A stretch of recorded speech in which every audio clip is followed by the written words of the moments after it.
What is going on, everybody? Good afternoon or evening, depending on where you're watching around the world. I am Jeff Meacham. I am flying solo for this crazy, unbelievably historical moment. WWE is going live right now on ESPN. So, just for me as a fan of 35 years, within a couple weeks here, it's going to be 35 years I've been a fan of wrestling. It's so awesome to me to see WWE on the ESPN platform. It's really mind-boggling, is what it is. I apologize. I was not prepared to do commentary today. I was not prepared for this. Our boys Noah Foster and Walter Cruz are calling AEW All Out right now live as they broadcast in Toronto. So as we continue the coverage here across the Simple Reliable studios, and I am, by process of elimination, here on my own doing a solo call. And with the match that's going to start this show, I'm tripping for real because I have to call my nightmare as my friend John Cena heads into his final battle with Brock Lesnar. I put it out on social. 11 years, 1 month, 3 days ago, or whatever it was, whatever the hell it was, 6 days ago. It's frightening that I have to not only watch this instead of being able to just kind of sit back and produce and push buttons and shit, to have to call this match as it unfolds in front of the world here. But we're gonna push through. We're gonna do our thing. We've got a great card. First time, as I said, the WWE is going to be live on ESPN. It's a landmark. I appreciate the label on this one. It's not wrong, by the way, especially with me now calling it. But yeah, John Cena versus Brock Lesnar to kick us off tonight. We've got the WWE Championship on the line, and apparently the main event as Cody Rhodes defends against Drew McIntyre. AJ Lee's return to the ring as she teams with her husband CM Punk against the couple team, the husband and wife, World Heavyweight Champion Seth Rollins and Intercontinental Champion Becky Lynch. We've got the vacant Women's Championship to be decided between Io Sky and Stephanie Vaquer. And we've got a tag team battle between the Usos and the Vision. And we are getting a little intro here on ESPN. I guess like a little historic history of both ESPN and the WWE, WWF, if you will. Good to see everybody in chat room. Thank you, Charles. Thank you, Seth. Ballyman, thank you. It is, let me go ahead and do this for now since we don't have the match in the ring yet. It is daunting, if I'm going to be 100% honest. But it is. It's a history. This is legit, real life history. Before all of our eyes here, we've got the WWE and their presentation broadcasting out over ESPN, as was mentioned during the pre-show and everything. ESPN's dabbled in coverage of WWE over the years. You know, we've had various WWE superstars appear on the SportsCenter commercials. When I became a fan, we got wrestling covered by the local sports. So it was a mixed bag, I guess. You know, of course, the AWA was on ESPN back in the day, toward the end of the AWA's existence. That's how we get to see Eric Bischoff on television for the first time. So this is a really, truly a cool moment for everybody that's a fan of wrestling, that's a content creator around wrestling. It's just landmark, I think, is the best way I can describe it. A landmark event for everybody involved, whether you're a fan, whether you're a wrestler, whether you're a executive, whatever you want to call it. This is really freaking cool. So congratulations to everybody at WWE. I know there's a lot of polarized opinions on this and that it's costing more money. And, you know, WWE is pricing themselves out of everyone having access to it. And I can't disagree with that stance, right? But I can say that I am happy as a fan that we're no longer going to be in the quote other category, right? We are WWE is a part of the ESPN family. They're going through talking about the history right now. They showed highlights of Dennis Rodman, both in wrestling and of course, as an NBA superstar. Kurt Angle, and a legitimate Olympic gold medalist coming to WWE. The Rock and all of his many appearances over the years. Shaq, of course, has been involved. It's just so.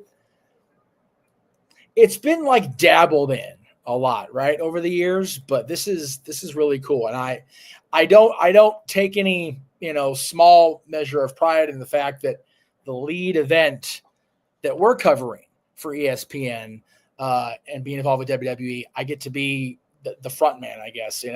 It's I don't want to say it's fitting because I'm so not that guy anymore. I'm not, this is not my realm anymore, but I am honored and I am privileged to be able to be part of this. And yes, I'm trying to talk myself into being honored and privileged because I'm scared to bloody death right now about what's going to happen to my friend John Cena. I hope to God I'm wrong. I've had my dad reassure me all day that, it'll be okay. It'll be all right. But, it's 11 years of just, I still can't watch the match from SummerSlam in 2014. I still can't make myself watch that fight. So I'm hoping things go better. But for those of you that were watching the AEW watch along, you will get to see the full trailer for the relaunch of the Jeff Meacham Network in January. Now we see Triple H in the ESPN adorned control room, welcoming us to WWE on ESPN and welcoming us to Wrestlepalooza coverage officially here on ESPN. And again, we thank all of you in the YouTube realm and over on the Rage of Wrestling, Walter's X page, for joining us here as well. We're going to be here all throughout the night. We are also still covering AEW All Out, if those of you are interested in the AEW presentation. And we will be on later tonight with the Shenanigans, as we always do every Saturday. The Saturday Shenanigans will be in effect. We'll also have coverage of the GCW's event coming up at 10:30 Eastern, 7:30 Pacific. For those of you that are GCW fans and want to get that fix however you can. But we're having a marathon of the day. We've been on since 2 p.m. Eastern today. So we push on and on. Triple H now out as the front man of WWE, as he has been for the last couple years.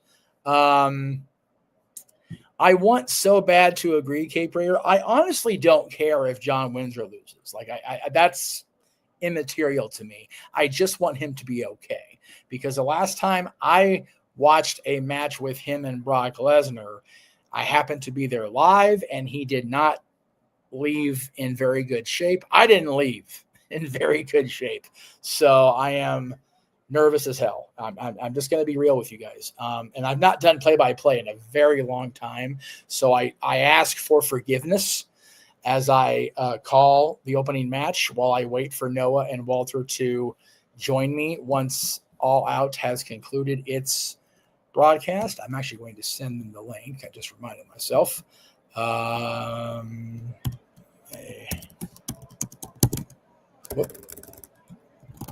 Give me 1 second. I happen to be multitasker, which is always fun for me. I guess James missed the memo. That's why he came in to check on me. Appreciate James coming to check in on me. And now we're ringside with Michael Cole and Bob News, Wade Barrett. Michael Cole on the call. Very cool for Michael Cole, right? Yeah, he had a little bit of a jump scare last night on SmackDown, but former CBS war correspondent, longtime announcer, longtime journalist, longtime member of the WWE announce team, get to be on the call for Wrestlepalooza. And we're seeing a truck pull up outside, out in the parking load area, if you will, in Indianapolis. And there is Pat McAfee. All right. Pat is here. That's awesome. Pat's got to be at the show in Indianapolis, right? There you go, man. I'm here for it. I'm so glad Pat's here. I'll have to listen back on the cover. Triple H is intercepting Pat on his way back from the ring. Pat's heading out to the ring. People shit on Pat McAfee. I love Pat. Like, I really do. It's awesome. Here he comes, going through Gorilla. They're queuing up his music. Out he goes. Hi, fist bumps for everybody for P.S. Hayes.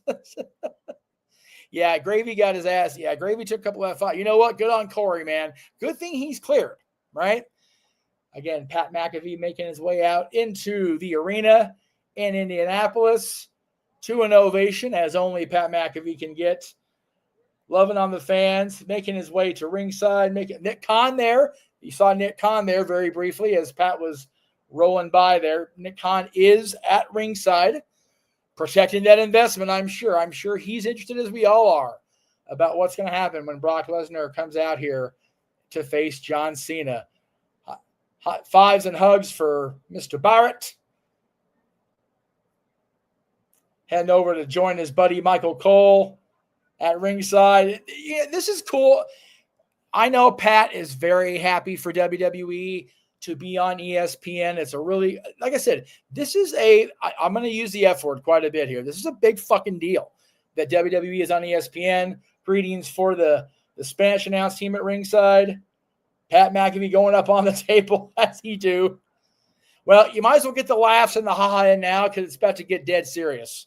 Any minute now with the arrival of Brock Lesnar. Again, it's I'm trying real hard to be upbeat about it and be professional. I know we're not a professional broadcasting team. I know we're not professional journalists. We make sure we make that clear every single time we come on here. We're not journalists. We're not, we don't have degrees. We're just fans like everybody else, and we're trying to provide an alternative way to get the information on the show. It is so cool for me to see WWE and ESPN logos next to each other. I think that's boffo. That's so cool. All right, get a crowd shot here. Again, I don't have the audio up, so you'll have to forgive me if I don't hear what's happening. I might turn up just a hair here.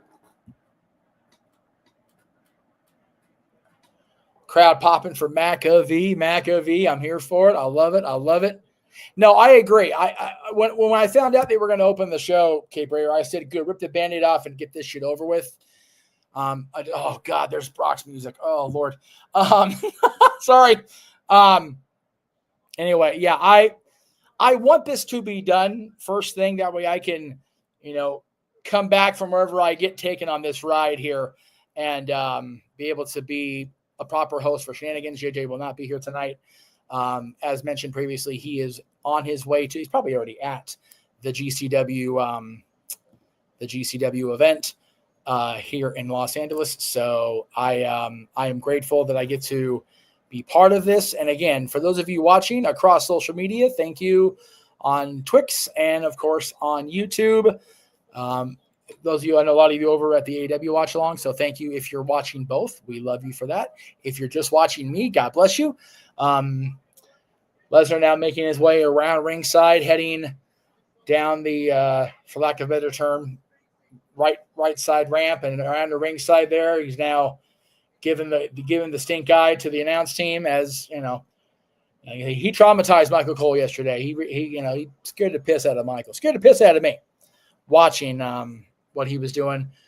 Barrett and Pat McAfee at ringside with Michael tonight. So we'll see how it all goes. Lesnar now entering the ring. Charles, I appreciate that, man. I'm glad you're watching both, man. Thank you.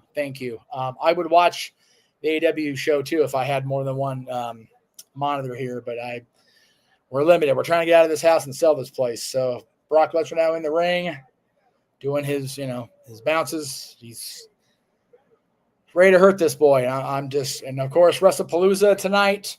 For those of you watching on ESPN, presented by VBetter. Check that out. Of course, we have so much to do tonight, so much to talk about.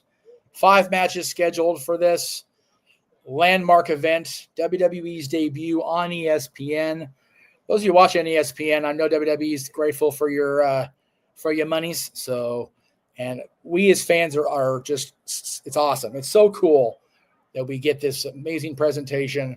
ESPN, Brock Lesnar now waiting for the music of the greatest of all time to hit inside the arena in Indianapolis. Oh, man, the anticipation's murder. I hate this. Fans chanting for Cena. Awaiting the arrival of the 17-time. The never seen 17. Thank you, brother. Appreciate you. Appreciate you. No, you're good, man. It is what it is. Main events and the world titles are important. But here comes the greatest of all time, trailed by a plethora of youngsters, all wearing the yellow and blue branded John Cena t-shirt for the night. Much like his entrance to WrestleMania back 2 years ago when I got to see John wrestle live, maybe for the last time. Okay, wouldn't that suck? The never seen 17, the greatest of all time, out there with the kiddos. Oh, that's cool, man. Just get those kids backstage before the match starts. That's all I ask, WWE. Congregating there in front of their boy Stu, cameraman Stu, getting the multis on the You Can't See Me. John's yucking it up. He's having a good time. I'm having a good time watching my buddy John Cena enter the arena here in Indianapolis. The last time is now here in Indy. I like the towel. That's cool. Let's go to work, Stu. Here he goes. Tossing the towel back, and here's the big sprint to the ring. Alicia in the ring. Looks like, I believe that's Dan Angler, the former Rudy Charles referee, and I got to get a good look at him again. Lesnar at ringside, standing there next to the Prime display. First one-on-one match versus Brock since Night of Champions 2014. He's 2-4 against Brock, one-on-one. He has 99 career victories on pay-per-view / premium live events. Wouldn't that be something if Victory 100 finally was the definitive one over Brock Lesnar? He beat Brock back in 2012 at Extreme Rules. And then it's just been a hot mess. All right, so the guy that brings the sign about the days since Ohio State beat Michigan, yeah, you can fuck off, whoever you are. I'm already not liking you, dude. Lesnar just very calm, very collected, making his walk around ringside. John's having the music cut. We're going to go to Alicia now for the intros. And yeah, I believe it is Dan Angler in the ring for the referee. And here we go, Alicia.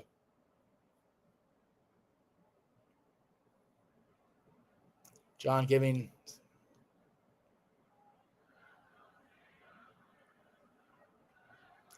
still with the let's go Cena sucks chance even now. Man, I don't know how you can like Brock. I know Brock's another level athlete. He's a special individual. He's an attraction, and I get it, but it's just this is so bad. I'm so nervous. And John's got his arm around Alicia Taylor for the introductions here.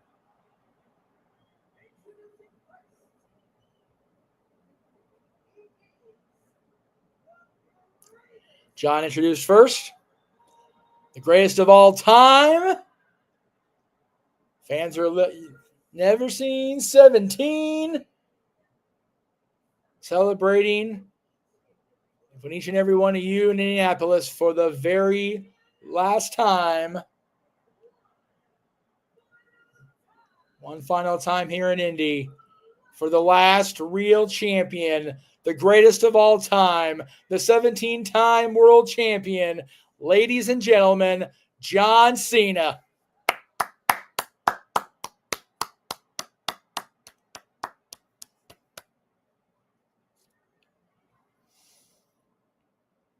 Brock now entering the ring for his intro. Oh my God, Paul Heyman with the ladies and gentlemen. Son of a bitch. Oh my God. Oh, no. High five with Lesnar and Cena. Lesnar and Heyman, rather. God damn it. Oh, no. Ladies and gentlemen, his name is Paul Heyman. Deucine.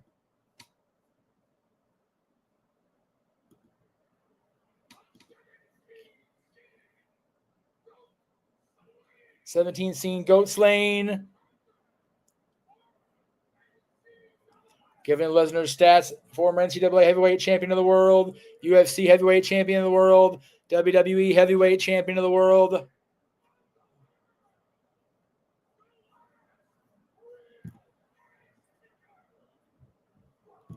The last real ass kicker, Brock Lesnar. Here we go. This is so bad. Oh, God, I can't believe Heyman's with Lesnar. Dear God. All right. Well, again, folks, I apologize in advance. I hope to God I'm wrong about how this is going to go. I was not prepared to have to do the play-by-play. I'm so sorry if I missed the comments. Lesnar just pounding away on John Cena now. He's got him back into the corner, just driving his shoulder into the ribs of John Cena. He's trying to get him up for a suplex, throws him into the corner, drilling the shoulder in. John's trying to just get out of the corner any way he can, trying to avoid getting Brock's hands on him. Cena now down on all fours, crawling, trying to just survive. Lesnar now in the corner, getting another shoulder drill into the midsection of John Cena. Brock Lesnar grabs John's legs and again just drills the shoulder in. And again, Cena now right hands trying to get Lesnar out of that corner. Oh, God. Lesnar just clotheslined John out of his Nikes. Down he goes, flat on his back. Angler checking with him.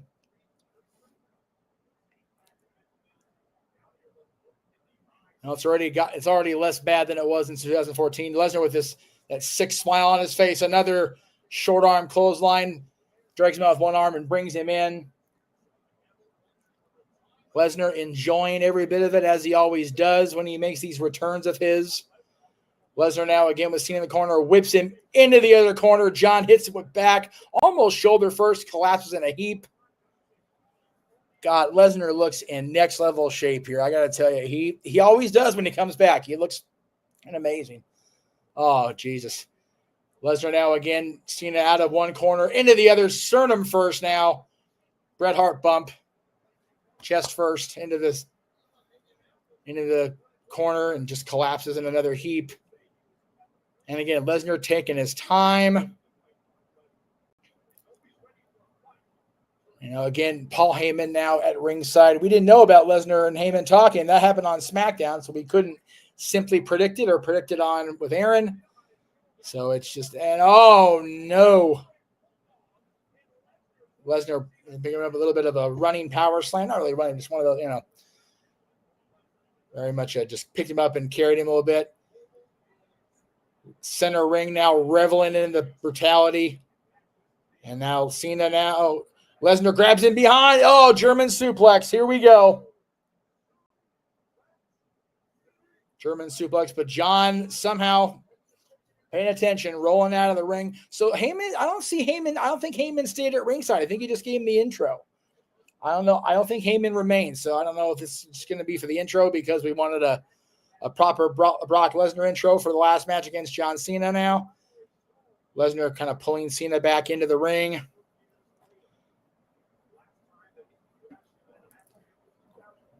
Waist lock from behind, and again, just almost bear hugging from behind. He's got him around the upper. He's got it around his chest, just squeezing the life out of John. But John fighting out of it, trying to break the grip of the beast. Bare hand, just pulling his hands apart, man. John showing that strength. He's got Brock's hands apart, and Lesnar gets the grip back on. Golly, John fighting with all his might here. He's trying, man. Even with the strength of John Cena, the development of John Cena, his body type, 290 pound, whatever the hell Brock Lesnar is, just weighing down on you, gripping you from behind, all that strength, all that body mass just laying on you. It's rough, man. It's a rough go. Cena again fighting back to his feet, again breaking the grip, pulling Brock's hands apart, lifts him up for I almost said the FU. That had just been no. Lesnar drops out of it and just clotheslines John down again, flat on his back. Again, you take a look at replay here. Brock slips out of the AA attempt and just damn near takes John's upper torso off the rest of him with a clothesline. Lesnar looks in good shape, but he's breathing heavy. Oh, he's mocking John, doing the you can't see me again. John kind of crawling his way up Lesnar's body. Tries to get away, but nope. Another grab and another German suplex, throwing John across the ring. That's 2. Brock Hall, he's counting away. I will say this does not look near as devastating as it did 11 years ago, which I'm, of course, grateful for. Thank you for not putting me through that again, WWE. That was traumatic, as I've said countless times in the last 11 years. Nowhere near as uncomfortable. John's at least, getting his licks in. He's fighting back. Lesnar taking his time, man. He's really being very deliberate about this. Got John by the arm, under the chin. Oh, kicked him right just above that groin area, right in the belly button. John back down to his knees, kind of on all fours here. Lesnar milking this crowd reaction, not giving a goddamn what anybody thinks of him.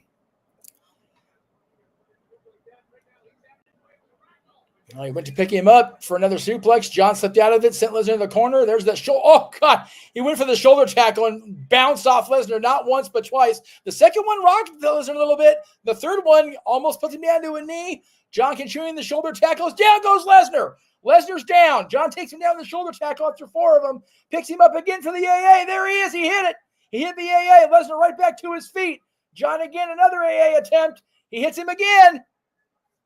A pair of AAs, but Lesnar, to his credit, bouncing right back up to his feet. Going now for a third AA. Got him up, making him think about it for a minute as he poses to the hard cam. Cena hits the AA, down for the cover, 2. And no, Lesnar out at 2.5. Cena immediately in position now, going for the 5-knuckle shuffle with the taunt. You can't see me. Much like we saw Adam Copeland do earlier tonight. Going in for he went in for it. Lesnar catches it at 5. F5. Cena bounces back up. Lesnar picks him up again. Another F5. And just like that, Lesnar back in control with a pair of F5s to the 17-time world champion. John now on his back, grasping at Brock's knee, trying to fight his way back up. Lesnar looking at him, screaming at John, just bellowing at him. Picks him up again for another F5. This will be the third F5 in about 45 a minute and a half. I'm being a little gracious there. Another F5. Lesnar now definitely looking like he's having trouble. He's struggling to catch his breath. He's leaning on the ropes, but he's still smiling, that evil Brock Lesnar smile. Definitely having more struggles. He's got a little bit of a limp to him.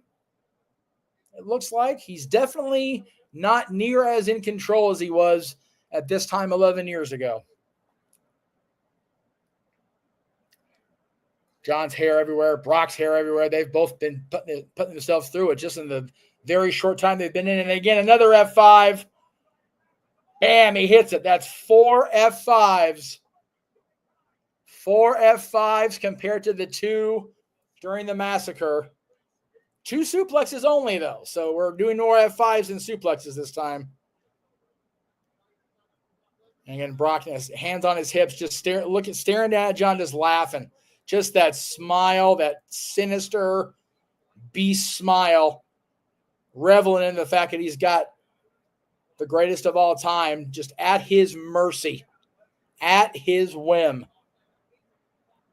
Lesnar now posed behind Cena. As Cena struggles back to his feet, picks him up again. Another F5 coming. There it is. 5 F5s. Lesnar stands up, does his roar pose. Just cover him. Put him away already. Fuck me, man. Picks him up again. Back on his shoulders. A 6th F5. Down goes John Cena. There's the cover by Brock Lesnar. 2, 3. God damn, that's it. Oh, my God. That was nowhere near as bad. Thank heavens. Brock Lesnar again defeats John Cena. Oh, man, that was tough to watch, but it wasn't intolerable.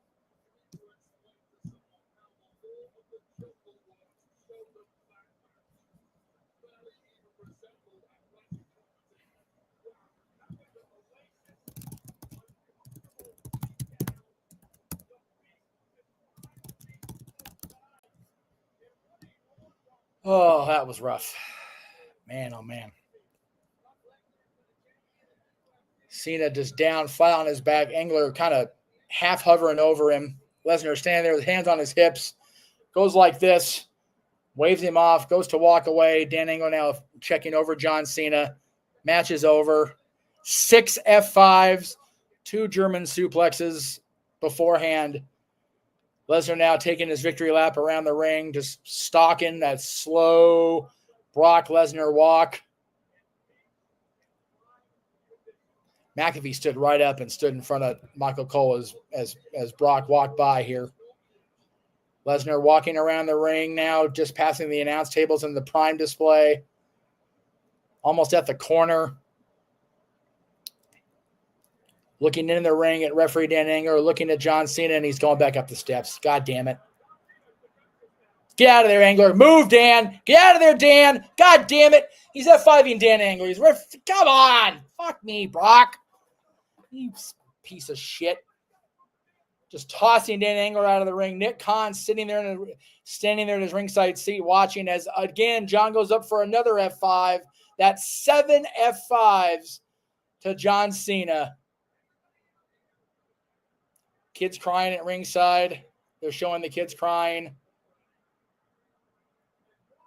Brock Lesnar again making another statement at the expense of John Cena. Just a dominating. Brock's peeling his gloves off now. Leaving the ring, it looks like. Hopefully he's done.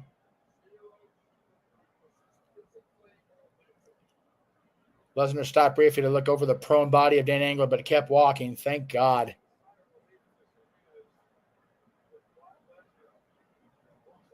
Looks like Lesnar is finally leaving the arena. He's definitely heading toward the video wall, toward Gorilla. Again, kids at ringside just devastated at this.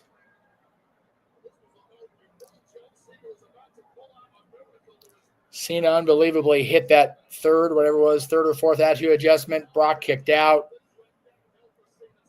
Went for the 5-knuckle shuffle, which was a huge mistake, I think. Lesnar go off the ropes, right into another F5.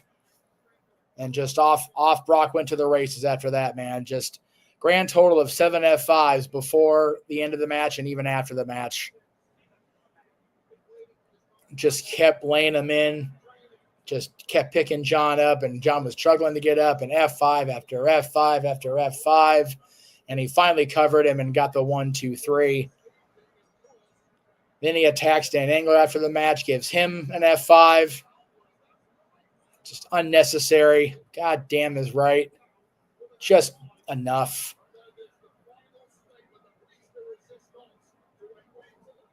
Man, you got to believe that. I'm not sure about the comments from Charles Schultz about both of them going into war games, but with Heyman giving Brock the intro, it's not out of the realm of possibility. But I do wonder how Rollins feels about Lesnar being involved, considering his big rise was against the wrath of Brock Lesnar. So we'll see. Breaking news. Don't mind me.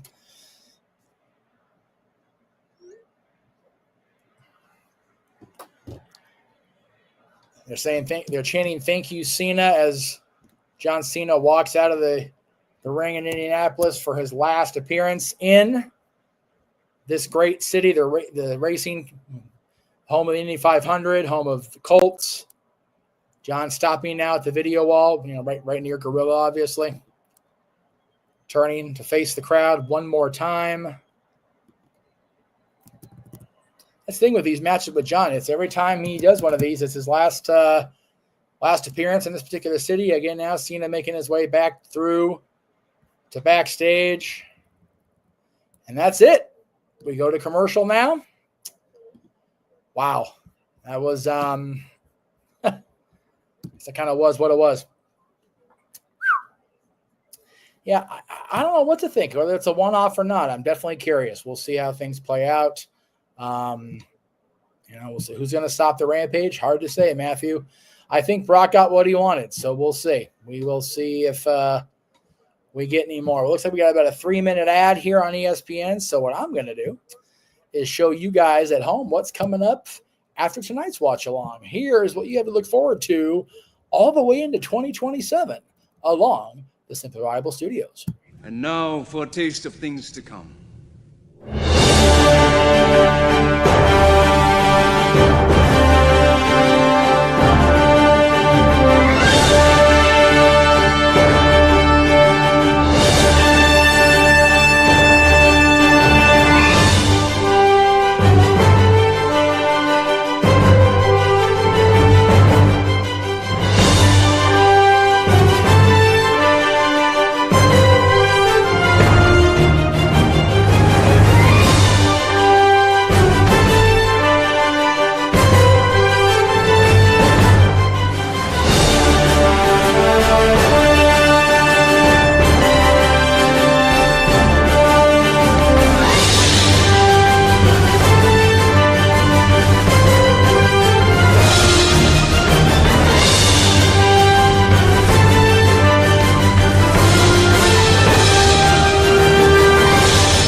And I'm sure if Noah would hear, he'd be very quick to say, here at the Simply Reliable Studios, we commit to our passion, our love for professional wrestling as we cover all the professional wrestling, damn it, and combat sports.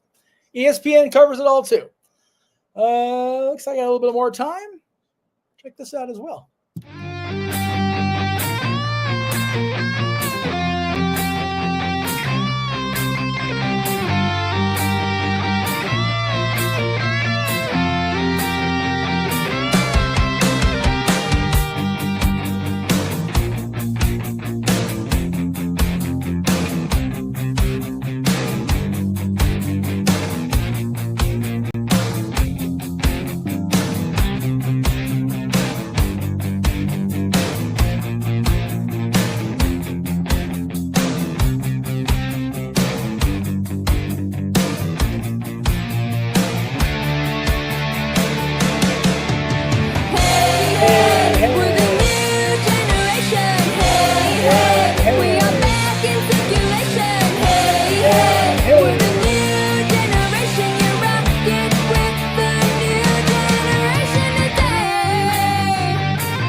And you can find that track from our pal Sierra Levesque over on YouTube and across all streaming platforms. Her new album, The New Generation, is out for streaming right now.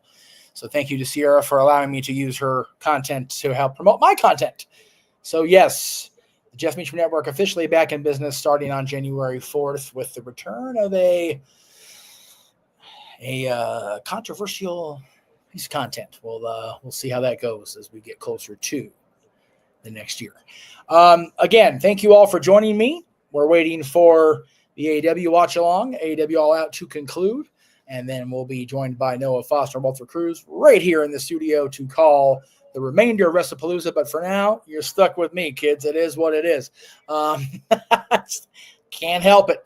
Don't have a choice in the matter. I don't know what's going to happen next, but we're definitely going to we're going to keep her rolling along. And again, don't forget at 10:30 Eastern tonight, we'll have our coverage of the GCW show Homecoming here in Los Angeles.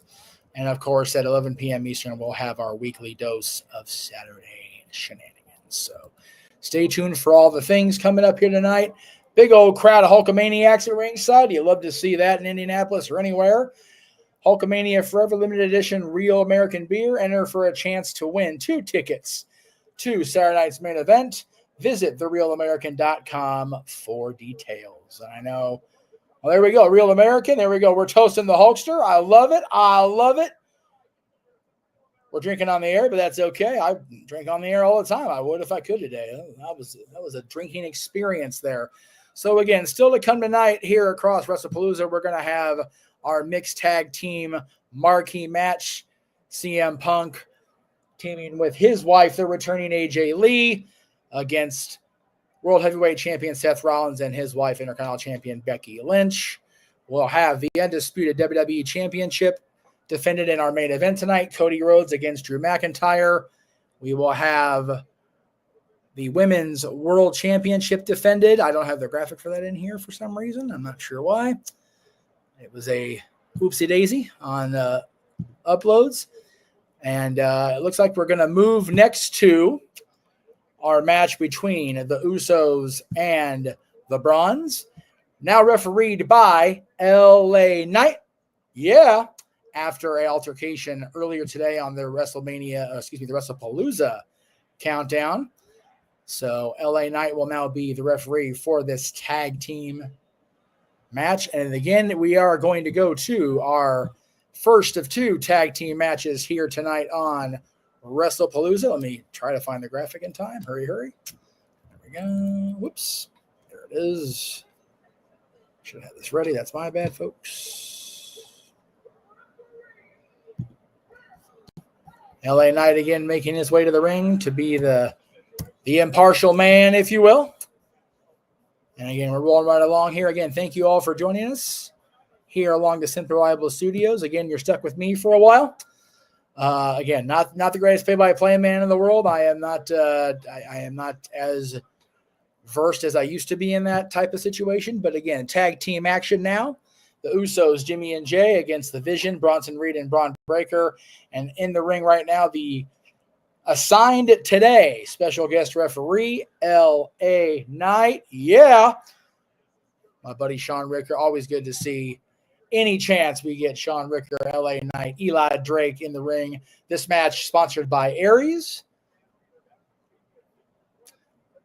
which I don't know what they do, but check out Aries, A-R-E-S products, A-I-R-E-S products. Matt Helms doing well. Good to see you. Again, good to see everybody. Matt Helms here, Matthews here, Kate Player, Seth, Charles Schultz. I appreciate everybody being in here with me. And, of course, I think we all thank you all. Those of you watching on the Walter Alex Cruz Twitter X page, please, if you've not subscribed to the Rage of Wrestling, please do that now. You can find Walter's channel. I don't know where it went. It's in here somewhere.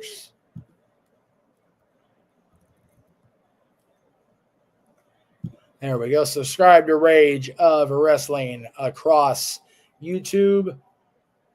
Here come the Usos down the aisle for their tag team reunion on pay-per-view as they face Bronson Reed and Bron Breakker. And yes, that is exactly why Sean Ricker is my buddy. LA Knight, a protege of the late, great Percival Pringle III, known to you WWE fans as Paul Bearer. Usos theme out for Jimmy and Jay, not Jay Uso's theme.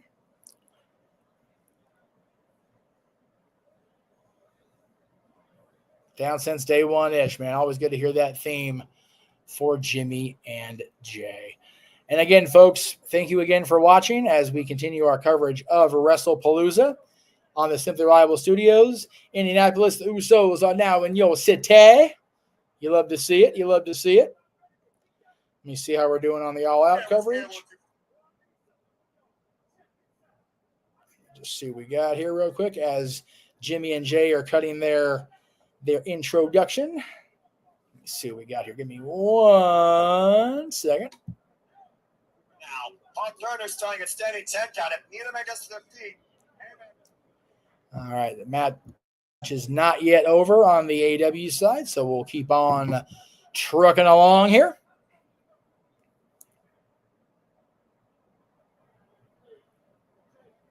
We got a Firefly layout here for the Usos. I love it.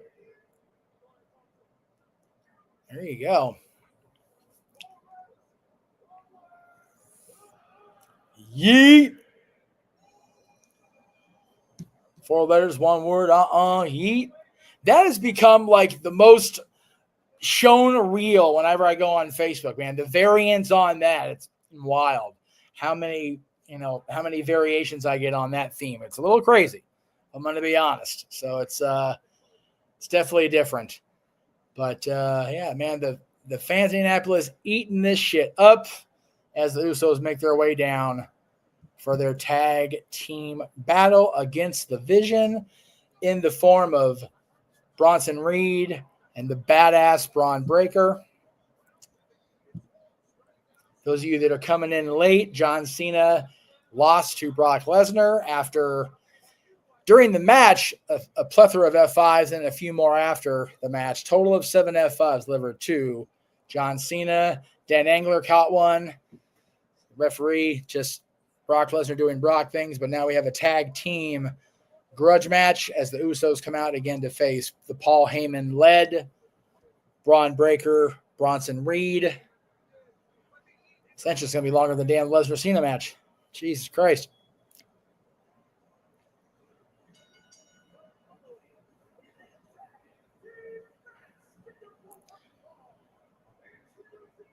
I wonder what happened on the AEW side of things that had Seth going, holy fucking shit, and an important announcement after that. So, Seth, if you can tell me what the announcement was they made over the AEW side, I'd be curious to talk about it since I had to dip out. And again, we're the sons of Rikishi making their way in to battle the son of Rick Steiner, the nephew of Big Papa Pump, Scott Steiner. Bronson Reed, of course, that the odd man out that doesn't have the familial, official bloodline history. But he is no less a badass. And you know, like I said about Oba Femi, Bronson Reed's a bad motherfucker. So definitely, again, looking forward to this tag team war between the Vision and the Usos. Usos back together for the first time in a long time. And again, LA Knight as the odd man in the ring is going to be interesting. Him and Jay have been kind of beefing here the last couple of weeks on the Monday Night Raw side of things. So will LA Knight still call it down the middle, knowing that he has no love for the Vision, no love for the World Heavyweight Champion and his minions? Definitely a question as we go into this tag team match here at Wrestlepalooza. Again, WWE's first broadcast across ESPN. History-making night, history-making event. And we thank all of you for being along for the ride with us here on the Simply Rival Studios. Again, please don't forget, coming up at 10:30 Eastern, 7:30 Pacific, our coverage of GCW Homecoming at Los Angeles. And at the top of that next hour, 11 p.m. Eastern Pacific, we'll be live with the Jeff Meacham hosted for the first time. And for the first time ever on this brand of the Saturday shenanigans. And then tomorrow I'll have no voice. And that's okay too. It is what it is, folks. Good stuff. Again, I don't get to do this a lot. I'm not used to calling the action as it happens anymore. I got out of that business. Not too long after I got into it, I realized I needed the team. Oh, they're going to run it back. We're going to go one more time at the entrance. Good grief. Noah, Walter, help. Jesus Christ. Oh, my goodness.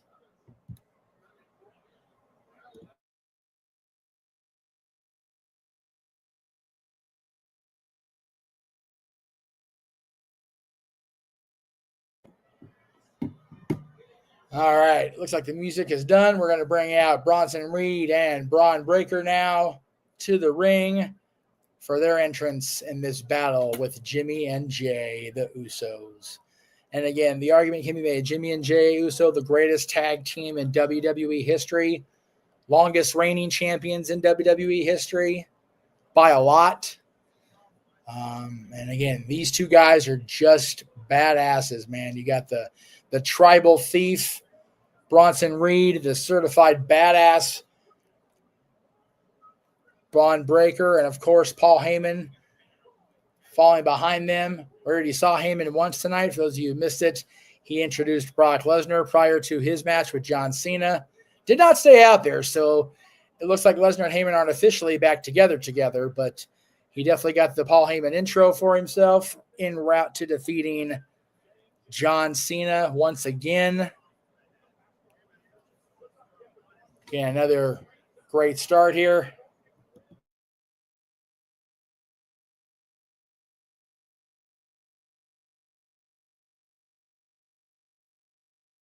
Right now, Kyle Fletcher's still around. Yeah, there's a long history with Paul Heyman and the Steiners. Going back to the WCW days, of course. Just so much. There's so much history involved in this night. And again, this match brought to you by Aries. Please check out their products, AIRES. Of course, brought to you here along Wrestlepalooza Studios, just by me doing my thing and by us doing our thing. Bron Breakker already up in the grill of Jimmy Uso and Jey Uso, LA Knight referee in there. Bronson Reed kind of hanging back, doing his thing.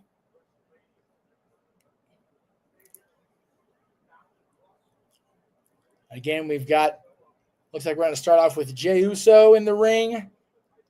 And we're going to have him go against Bronson Reed to start. LA Knight trying to clear everybody out of the ring. Calls for the bell. We are underway here with our second match here on Wrestlepalooza. Jey Uso starting out against Big Bronson Reed. Again, Bronson Reed, the man who took out Seth Rollins en route to getting included in this vision of the World Heavyweight Champion and the future of WWE. Jey Uso, former World Heavyweight Champion, former Intercontinental Champion, multi-time and longest reigning tag team champion with his brother, Jimmy. Bronson Reed just beating Jey down, stomping him in the corner. Picks the former world champion back up, whips him into the other buckle across the ring, charges in, eats the only turnbuckle as Jey dives out of the ring. Jey with a kick. Hip tackle, another kick. Jey doing Jey Uso things. Tag in now to Big Jim. Irish Rip reversal off the ropes. Jey ducks underneath. And the Usos give Big Bronson a double super kick right in the gut. Bronson doubled over. The Usos with an uppercut. Jey now with a shoulder tackle directly in. And Jey in with a Hardy-like dive over his brother's shoulder. Jimmy Uso now in the ring with Big Bronson Reed. Goes off the ropes, but catches a big elbow as he comes off. Bronson just so quick, even in a dazed state. Hits Jimmy with a big elbow to the mush. Throws Jimmy into the corner and tags in the badass himself, Bron Breakker, the son and nephew of the Steiner brothers, with the speed and the power like I've never seen in wrestling, and I mean exactly what the hell I said. And now just these shoulder tackles, these drilling his shoulder into Jimmy. LA Knight giving shit about it as a referee. Picks Jimmy up, throws him outside through the ring ropes. Going to give Jimmy a little chance to think about it now. Tags Bronson back in. Bronson down off the apron as Jimmy is doubled over on all fours at ringside. Bronson looking for some Sunday, if you will, under the ring. Grabs a steel chair. LA Knight distracted, but nope, he sees what's going on. Warns him to take a tear down. Oh, super kick to the gut. Jimmy now with the chair. Giving the LA Knight the look at. LA Knight turns his back and allows Jimmy Uso to swing the steel against the back of Bronson Reed. Gets another shot to the gut before Bron Breakker breaks it up. Jey Uso now on the top rope as the Brons get in position. God, I hate that. I'm sorry. I know I'm a dick and I hate it, but, getting him in position like that to take the dive. LA Knight now referee counting them out. We are already at a count of one. Take a look at the replay. Of course, they didn't show the part where they position themselves. Just Jey diving off the top rope. I can't believe that match went almost an hour for the AEW World title. That's bananas. I mean, whatever it is, what it is. But now we've got Jimmy Uso on the second rope, just trapping Bronson Reed in the corner, just laying those right hands down upon the tribal thief, and one more for luck. And then just a big old chop, damn near up in the throat. Chops to Bronson Reed, whips him off the ropes, reversal. Jimmy ducks under the clothesline, ducks under the elbow. Bron pulls the top rope down and over to the floor goes Jimmy Uso. LA Knight reprimanding Bron Breakker for the use of the top rope as an assistance. And now Bronson officially tags Bron into the match, and Bron is backing up for that big speed tackle, but not before Bronson Reed. He's on the apron, chewing out Jimmy Uso, and here comes Bronson. Big run, boom! God, he caught air. Damn near, I think, if he clothesline him up, but he's like a cruise missile coming around that corner and just laid Jimmy Uso out. Take another look at it, coming off, and damn, he threw himself up in the air and just shoulder tackled Jimmy Uso into the next county, picking up Jimmy Uso now, throwing him back in the ring. Bron Breakker, 100% in control of things. Goes for the lateral press. Nope, mounts him instead and just starts laying the right hands in across the side of the head at Jimmy Uso before tagging Bronson Reed back in. And now, my goodness, Bronson has Bron crawl onto his shoulders, and they splash him together. It gets a 2 count only as LA Knight counts down Jimmy Uso, but Jimmy out at 2. Reprimanding Bron Breakker to get back out of the ring now. Bronson again tosses Jimmy out to the apron, and Jimmy now back on the floor, doubled over, his midsection clearly in peril at the hands of the Vision. Bronson Reed again leaning under the ring now, going to grab another chair, and he just whacks Jimmy Uso upside the back. LA Knight not counting for the disqualification, surprisingly. I guess he figured what's good for the goose is good for the gander. You allowed it earlier. I guess we're now having no disqualification match here with LA Knight in charge. 2 chairs in the ring now. Bronson grabbed the second chair, threw it in. And it looks like LA Knight's going to look the other way here tonight as we get a little froggy with tag team action here in Indianapolis. Bronson looking under the ring again for more weaponry. Oh, he got the table. He got the plunder now, baby. No, put it back under. Change his mind. LA Knight's like, come on, man. Get in the ring already. Let's go. Let's do the thing. Big elbow drop just laid right across the sternum of Jimmy Uso. Bronson Reed clearly in control here. And it looks like we are off the air on the AEW side of things, which is awesome. They'll be over here in a minute. I can stop calling this because my chest is hurting and my throat's dry. Again, we got 2 chairs in the ring. Bron Breakker just threw. He's standing there with Jimmy cradled and just throws Jimmy over his shoulder. The Steiner suplexes are legendary. Kind of hard to follow Brock Lesnar, but they are doing it well, especially Bron Breakker, the son of Rick Steiner, the nephew of Scotty Steiner. Jimmy Uso again on his knees, front face lock by the former Intercontinental Champion, Bron Breakker. He's got Jimmy going for a suplex here. Big snap, almost a snap suplex, maybe a little bit less than snap. Joining me now on stage is Mr. Reliable himself, Walter Cruz. How you doing, Walter? Good, if ESPN loads. There we go. There we go. All right, I just got a elbow drop by the Bronze. Okay, well, I just got a stomp. He tagged in Bronson. In comes Bronson Reed.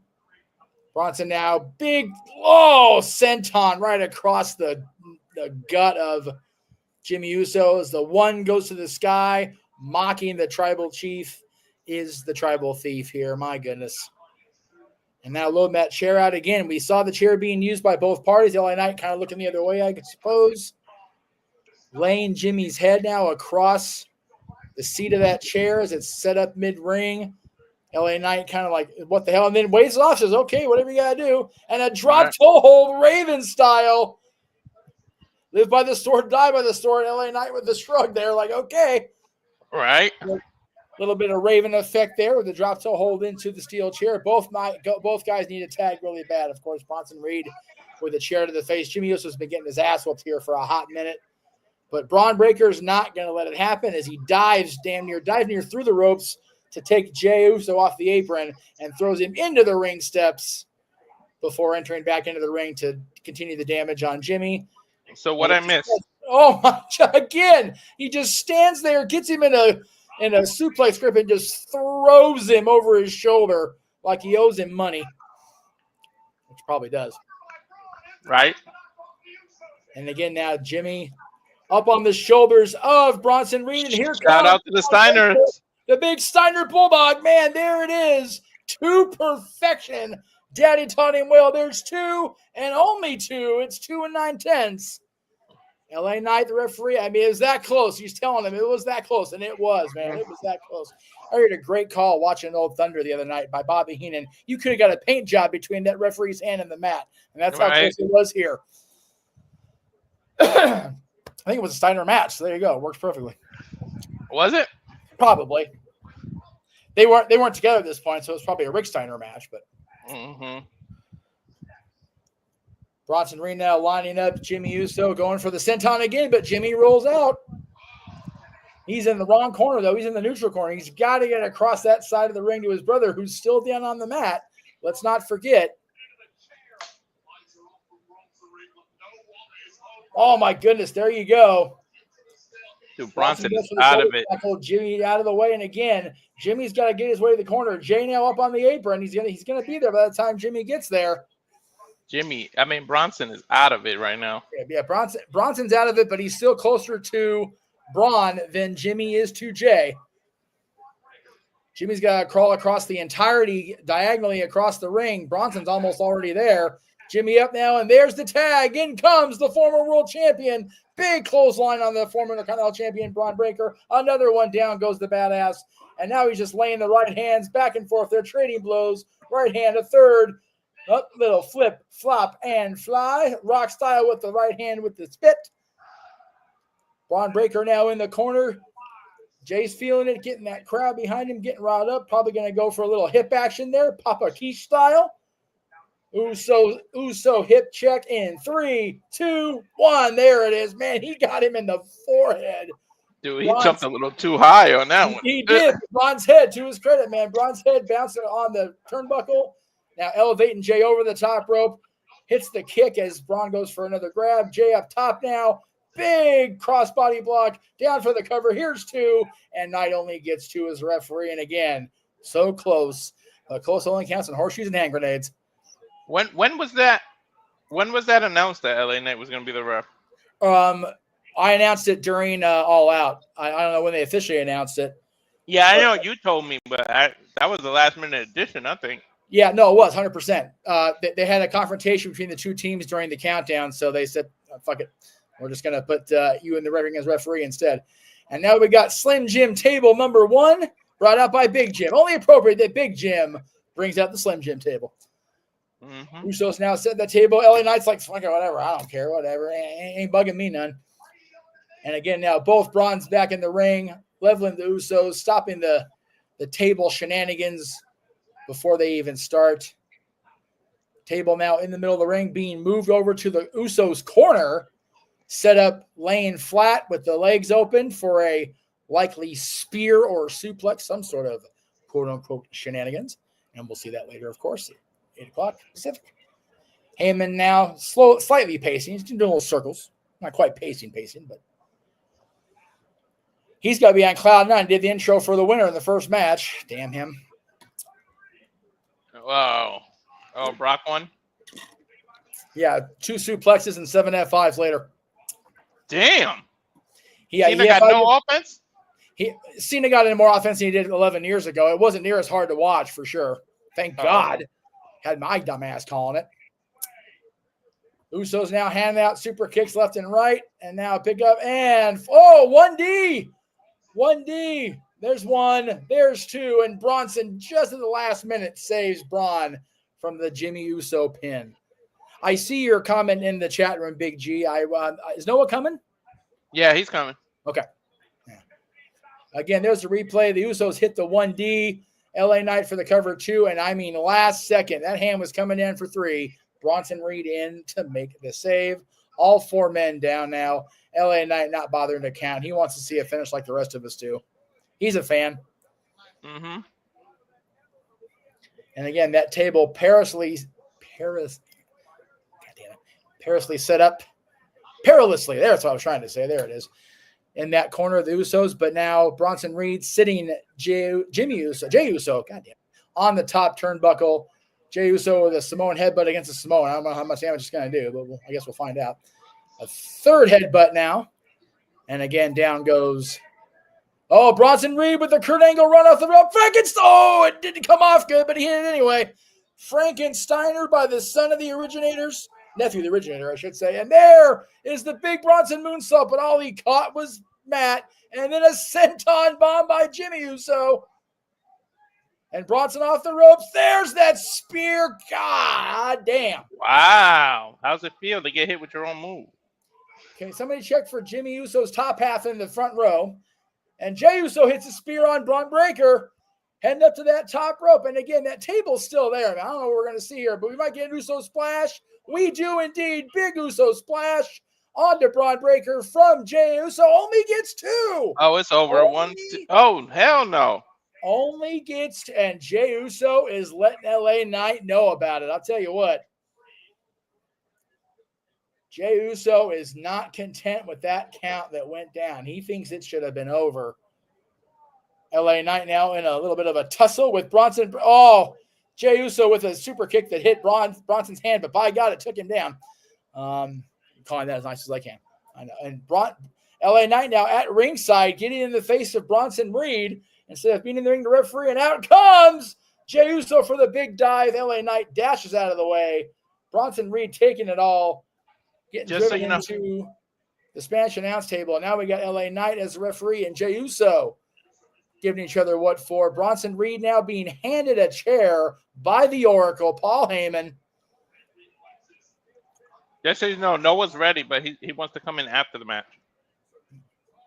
I got you. Yeah. Jey Uso with a super kick, and again, he's got a steel chair in hand. He winds up and goes to swing it. Oh, he damn near hit LA Knight. He stopped short of hitting LA Knight. Drills the chair into the gut of Bron Breakker and across that big badass back of the Steiner Legacy. Winds up, just throws the chair Sabu style at Bronson Reed. And LA Knight now giving him shit about the chair. Why now? Why bother? Jesus. LA Knight ain't going to disqualify him. Shit. No, Jey Uso now is busted open over his eye. You can see it. Oh, another spear. My God. He cut Jey Uso clean in half. And he stopped mid-ring. He didn't go through it. He stopped at the spear and just brought Jey down.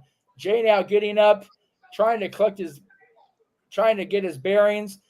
And Breakker with a double spear against that lay table. And yeah, I agree with the chat room. It's getting chaotic. It's getting sloppy because of the chaos, which is never good. That's true. A lot of spots kind of looking how they look. They're trying too hard to be chaotic, and it's coming off looking crappy as a result. But now, as we get the tsunami on to Jey Uso, there's 2 and 3, and the Vision and Paul Heyman are sweeping so far here at Wrestlepalooza. My goodness. The Vision moves on. The vision gets clearer with each passing moment here in Indianapolis. Got a little bit of that blood on that white referee shirt, unfortunately. Bronson Reed demanding LA Knight raise his hand, and LA Knight's not having any of it. Waves him off. LA Knight's leaving, and here we go. Paul Heyman in to raise the hand at his charges. Again, Bron Breakker, Bronson Reed victorious here in Indianapolis. And if you're a fan of the heels winning, you're having a good night so far with WWE on ESPN. Well, on this historical night, as we go through the replays and all the whatnot, let me get back into a two-shot. There we go. And we're going to bring in from the green room the man who is eagerly awaiting the start of homecoming for GCW here in La La Land. Once again, we're on the road with the Renegade. What's going on, Jay? Not on the road anymore. We are actually outside the Ukrainian Cultural Center here in Los Angeles, California. Been hanging out here for the last couple of hours. It's crazy, right? I got here, I parked, and right next to the Cultural Center is essentially a comedy club, a theater that was showing All Out. Nice! So I walked in there, and the guy that runs the place was in there, and there was this big buff, jacked up dude. I'm like, for some reason this guy strikes me as familiar. Walter. It was Doug Mallow. Oh shit! Oh, right So I on. with him for a little bit, chit chat. Came over to the center. Been able to talk to a couple of the boys as they come in, and girl. Was able to say hello to Shotzi as she arrived. How's she feeling? Said Oro Mensa, the main man Oro, no longer Mensa. Mhm. Told him how I enjoyed him on NXT. Metaphor forever. Metaphor represent. There you go. But so far, the best is I've had 2 decent little conversations.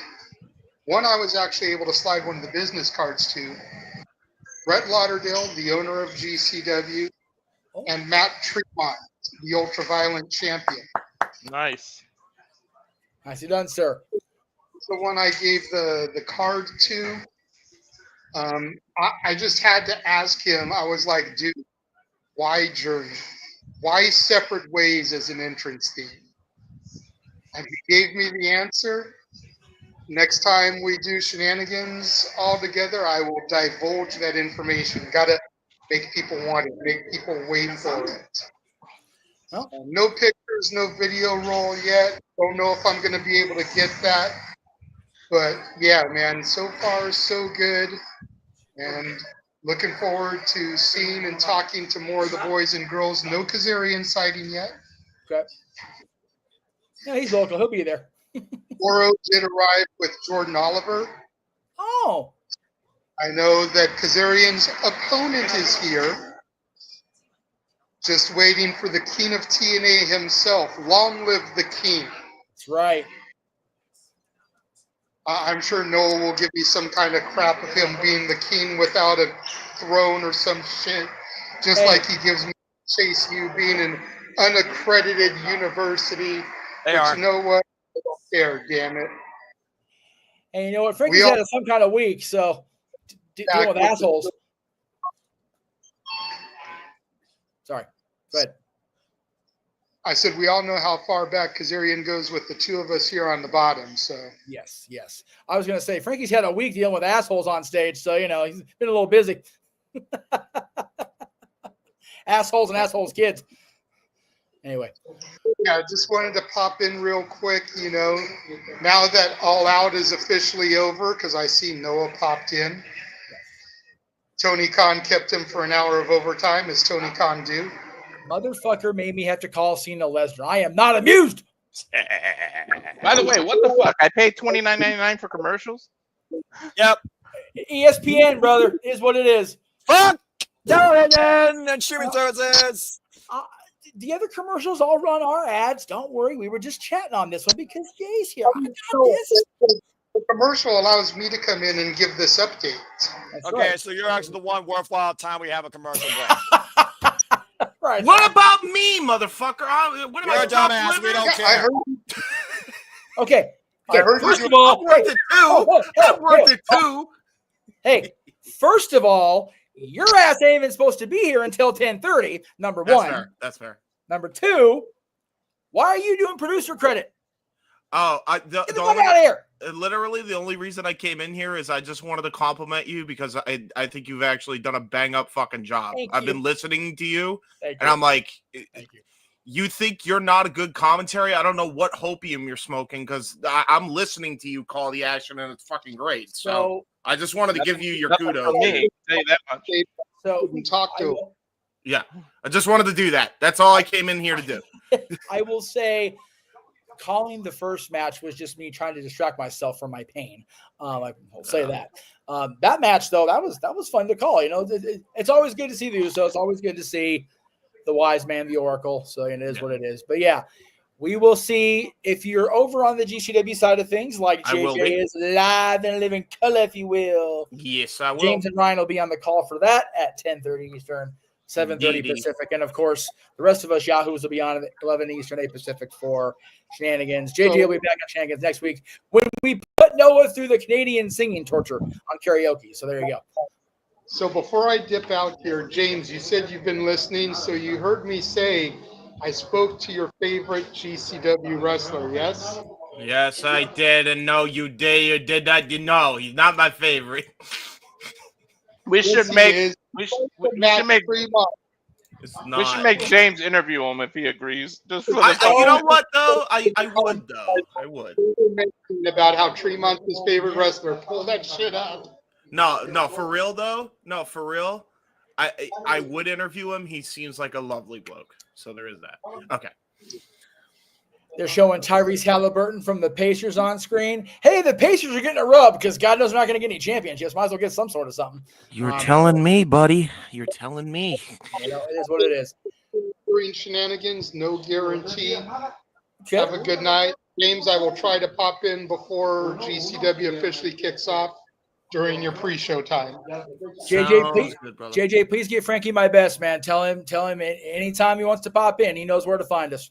Yeah, word. All Even right. if I see him, I most definitely will. Well, hell, your fourth row, yell at him. Ah! So, he's not here yet, so who knows? He may not show up. Okay. I'm gonna head out, guys. Later. Have a good call. Hard subject to change. Favorite phrase of a promoter. That's valid. All right, bottom Catch you row, guys. thank you. Thank you, brother. Appreciate you guys coming in. I appreciate the praise, even though I don't know if I earned it or not, but there you go. O'Shea Jackson is right there. Whew. And it is Tiffy time in Indianapolis. The women's champion, of course, defending this coming Friday on SmackDown in a triple threat, as they're advertising on the television right now against both Jade Cargill and Nia Jax. The fridge. Why Is it couldn't they add- finally time for the Storm to fully hit WWE? Or will Why Nia couldn't they Jax add that match finish to with the film? Wrestlepalooza? And K Prayer, we're not talking about the Kings. We're not going to talk about Corey Perry. We're not, because I'm okay. I'm okay. Instead of all the commercials that they showed, they should have added that triple threat to Wrestlepalooza. Right, there you go. That'd be too much like right for WWE. All right. Well, up next, thank God you guys are here, because I'm not going to be able to call this give this match proper justice, because both of these women are just on a level above my ass for sure.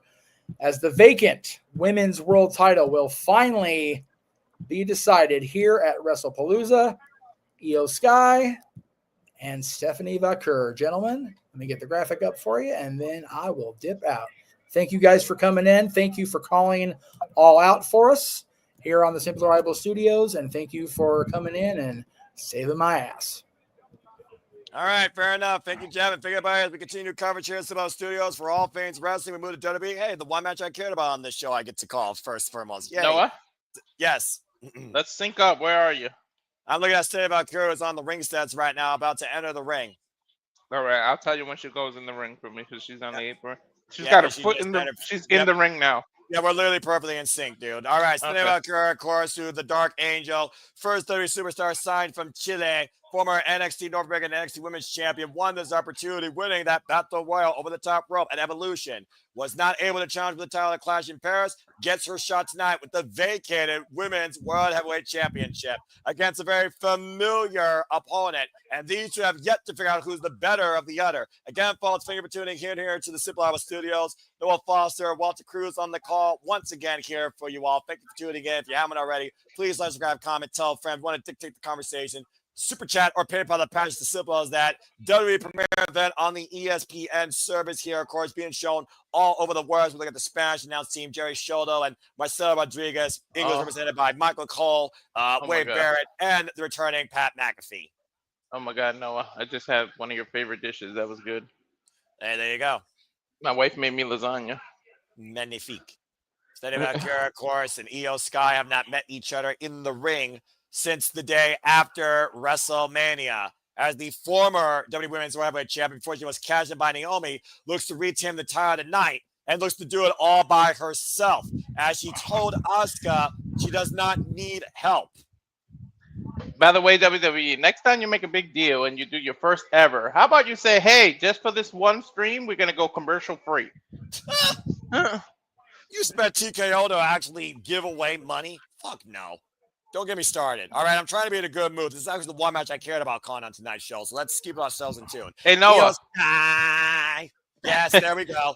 Third one-on-one match, by the way, with Stephen Vaquer. Both prior matches ended in no contest, as I said earlier. Io Sky, the former champion, held this title for 130 days earlier this year after being Mommy Rhea Ripley on Monday Night Raw and successfully retaining it at WrestleMania and SummerSlam. So, or excuse me, just to catch you up, Brock Lesnar dominated and beat the shit out of John Cena. Okay, what else is new? The Usos lost, and now we're on this. Okay, good. So I've missed nothing.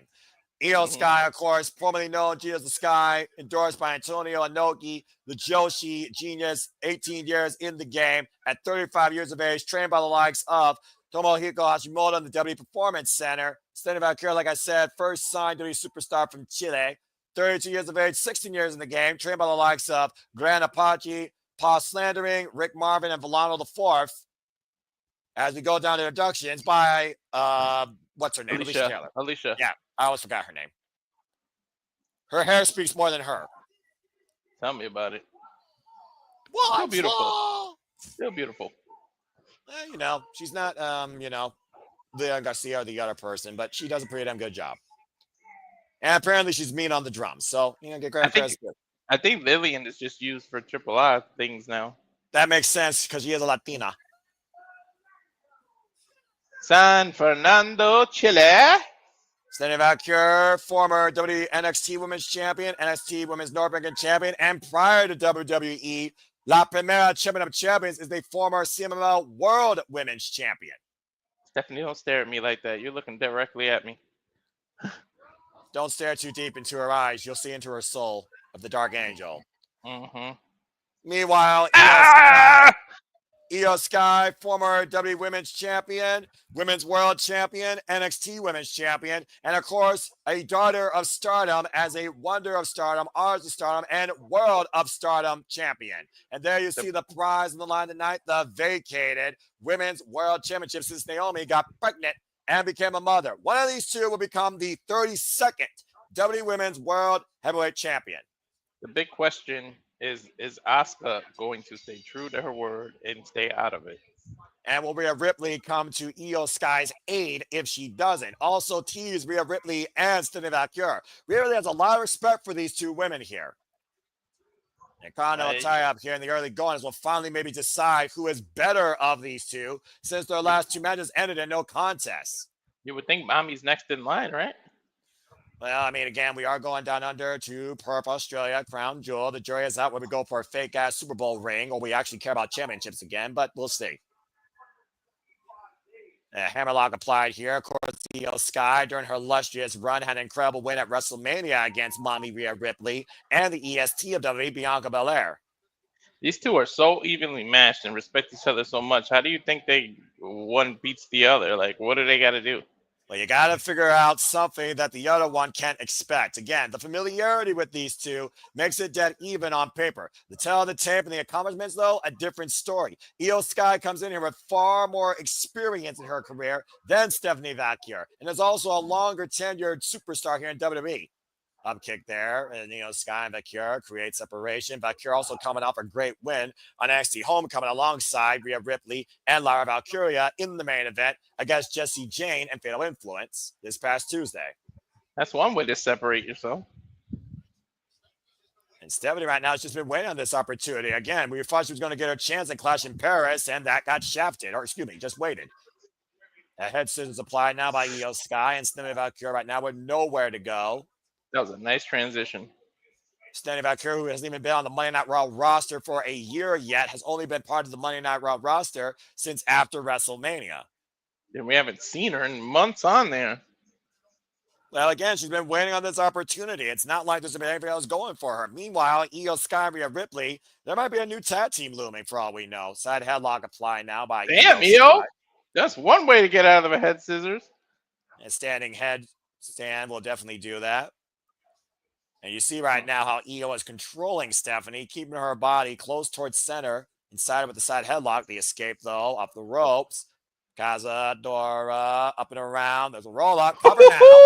That was nice. Reversal. Io with the reversal. The roll-up, and Stephanie gets a 2 count. Stephanie now trying to go. There's a backslide. Crucifix. Deep roll-up. Io almost got it. Whoa, crucifix pin. Eddie Arango almost kind of the three here in that great exchange with Io Sky almost winning back the championship she never lost. Let's not forget, Io was not in the decision. Nope. It was actually Mommy that got pinned. And of course, we still don't know if Mommy can beat Io Sky. Backdrop suplex by Stephanie Vaquer. She landed right in the back of her head, too. Back of her head, and oh no, we don't need to see that. Great move by Io. The lateral press in the 1 count. Sweep of the leg, lateral press by Stephanie, 1 count again. Don't need to see what? You know what I mean. I didn't see. I literally got distracted because a hawk just flew by.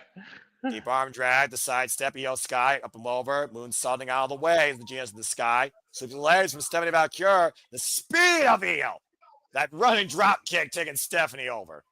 Right in the jaw. Okay, Io. I love it, but don't showboat. Get capitalized. This is Stephanie Vaquer. This isn't some roundabout jobber. Little sprint there by Io Sky here. Again, both these women so dead even here. And I almost wonder if Rhea Ripley has, because you know Mommy wants her title back. Who does Rhea want it to maybe win more? Again, she hasn't beaten Io Sky yet. Is it more important to beat Io? Or is it more important to beat the fresher of the person on the roster you think that you might have?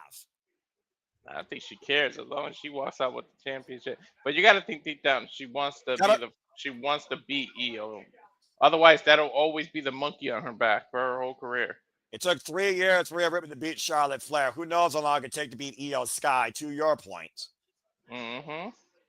This has been a very dead even match so far with these two incredible in-ring athletes. Fighting over the WWE Women's Heavyweight Championship, held, of course, by last Naomi, who cashed in and had it for 36 days after 1 successful defense.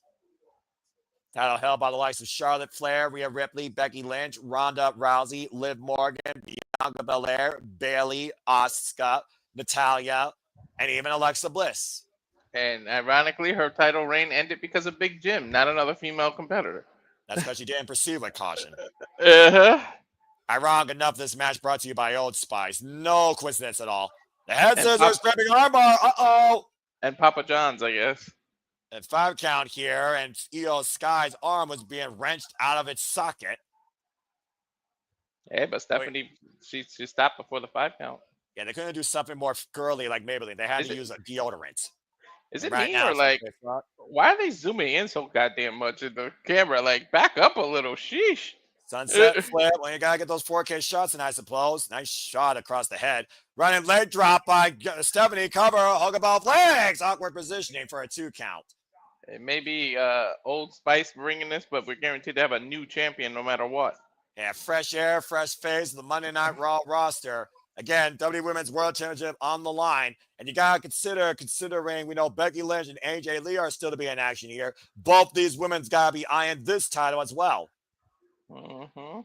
Lyra Valkyria, of course, the workhorse of the women's roster this year, was the inaugural WWE Women's Intercontinental Champion. And Lyra Valkyria teamed up with Stephanie, as I said, this past Tuesday. Nice snap German on NXT Homecoming. Dude, I don't know what happened, but a fire kind of lit under Stephanie. She's been kind of on it lately. Well, again, when you really have been waiting for this opportunity. And she also talked about how her father has seen her wrestle for the first time ever live. This is also very close to her heart. Can't let it go to waste. They talk about family, though, like you said, with the Kabuki Warriors, whether Asuka and Kairi Sane will stay a mutual party remains to be seen. So far, it's been a pure one-on-one contest I've been hoping for. A front face lock. Another nice German suplex by Stephanie Vaquer. Snap suplex. And regular bell.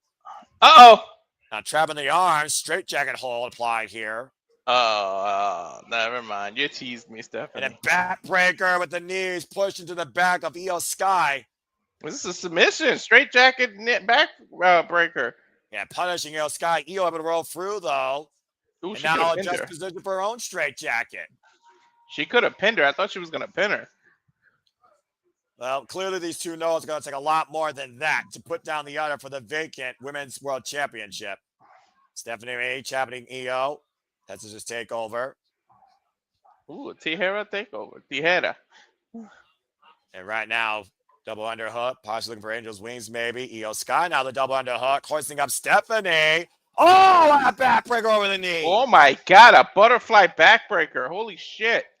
Both women down, as that might have took more of an EO than Stephanie for right now. That took a lot out of Stephanie. The question is, which one will capitalize after that? Take a look at the replay.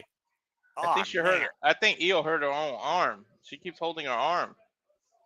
Yeah, again, talking about a Pyrrhic move, hurting herself possibly in the process here. First ever WWE PLE on ESPN. Wrestlepalooza from Indianapolis. Standing back here in Io Sky fighting over the vacated WWE Women's World Championship.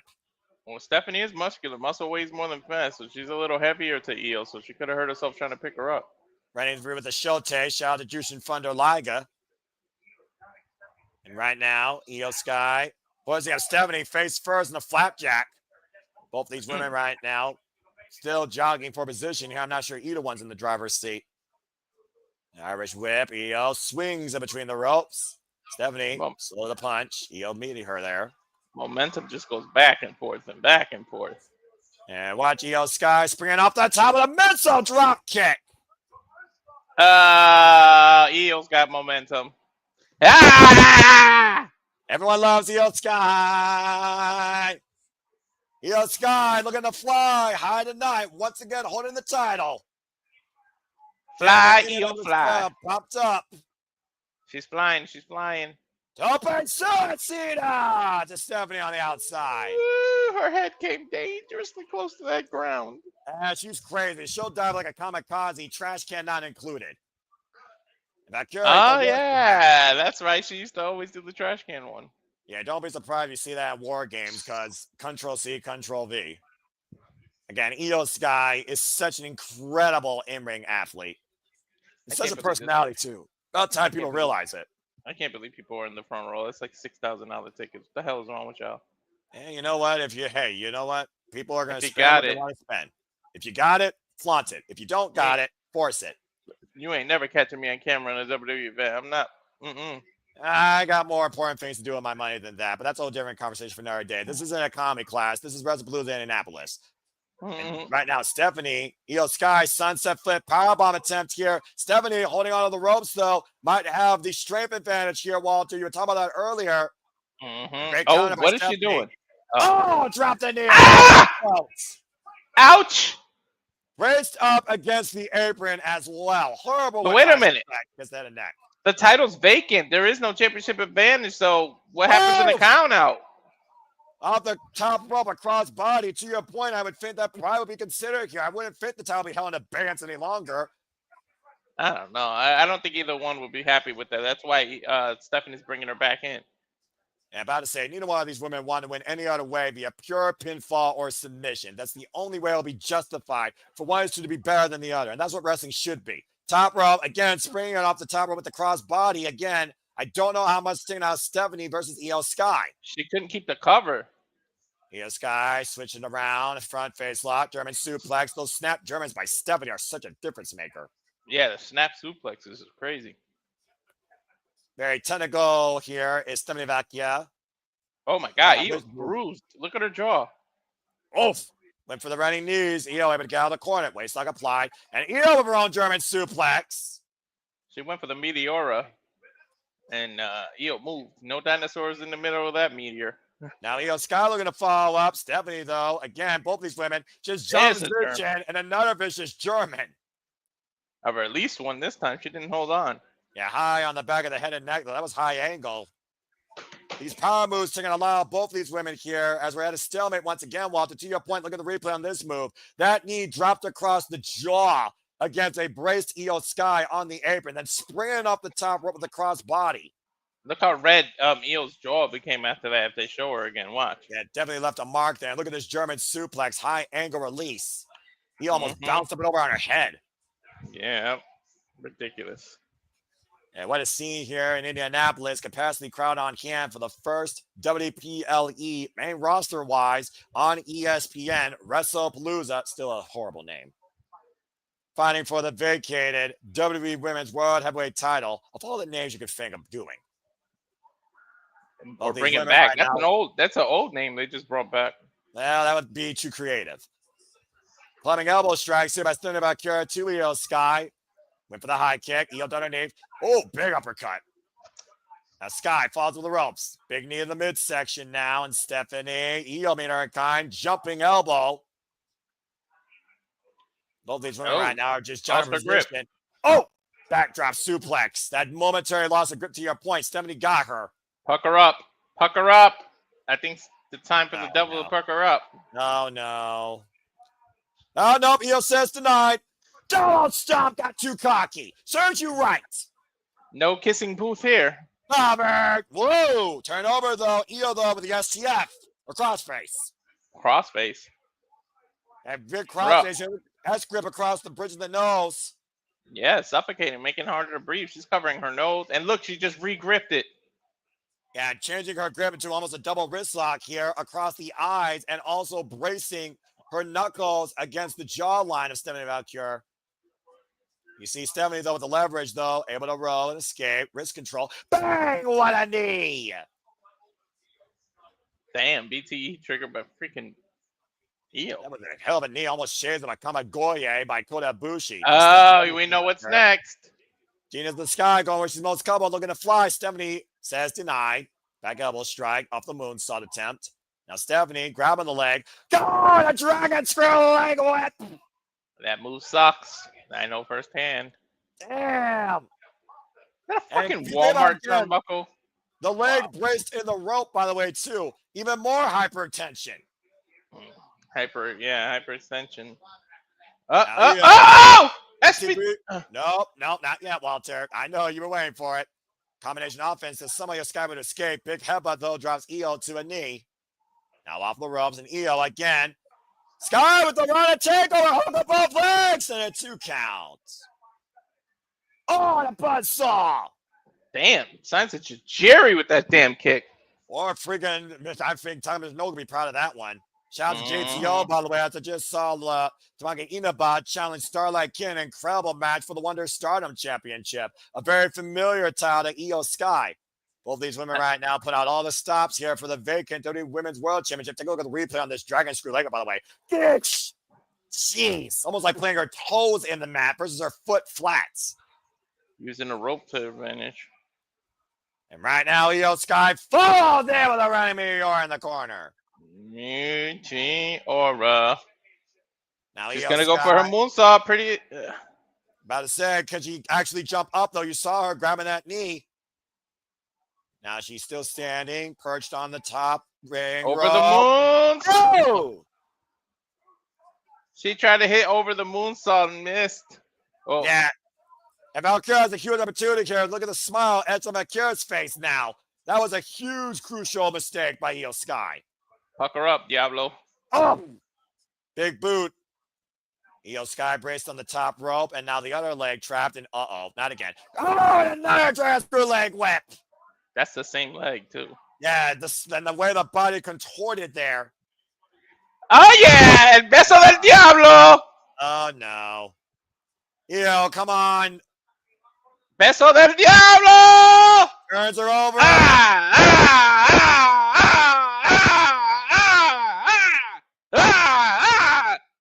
Stop counting, crowd. You're messing it up.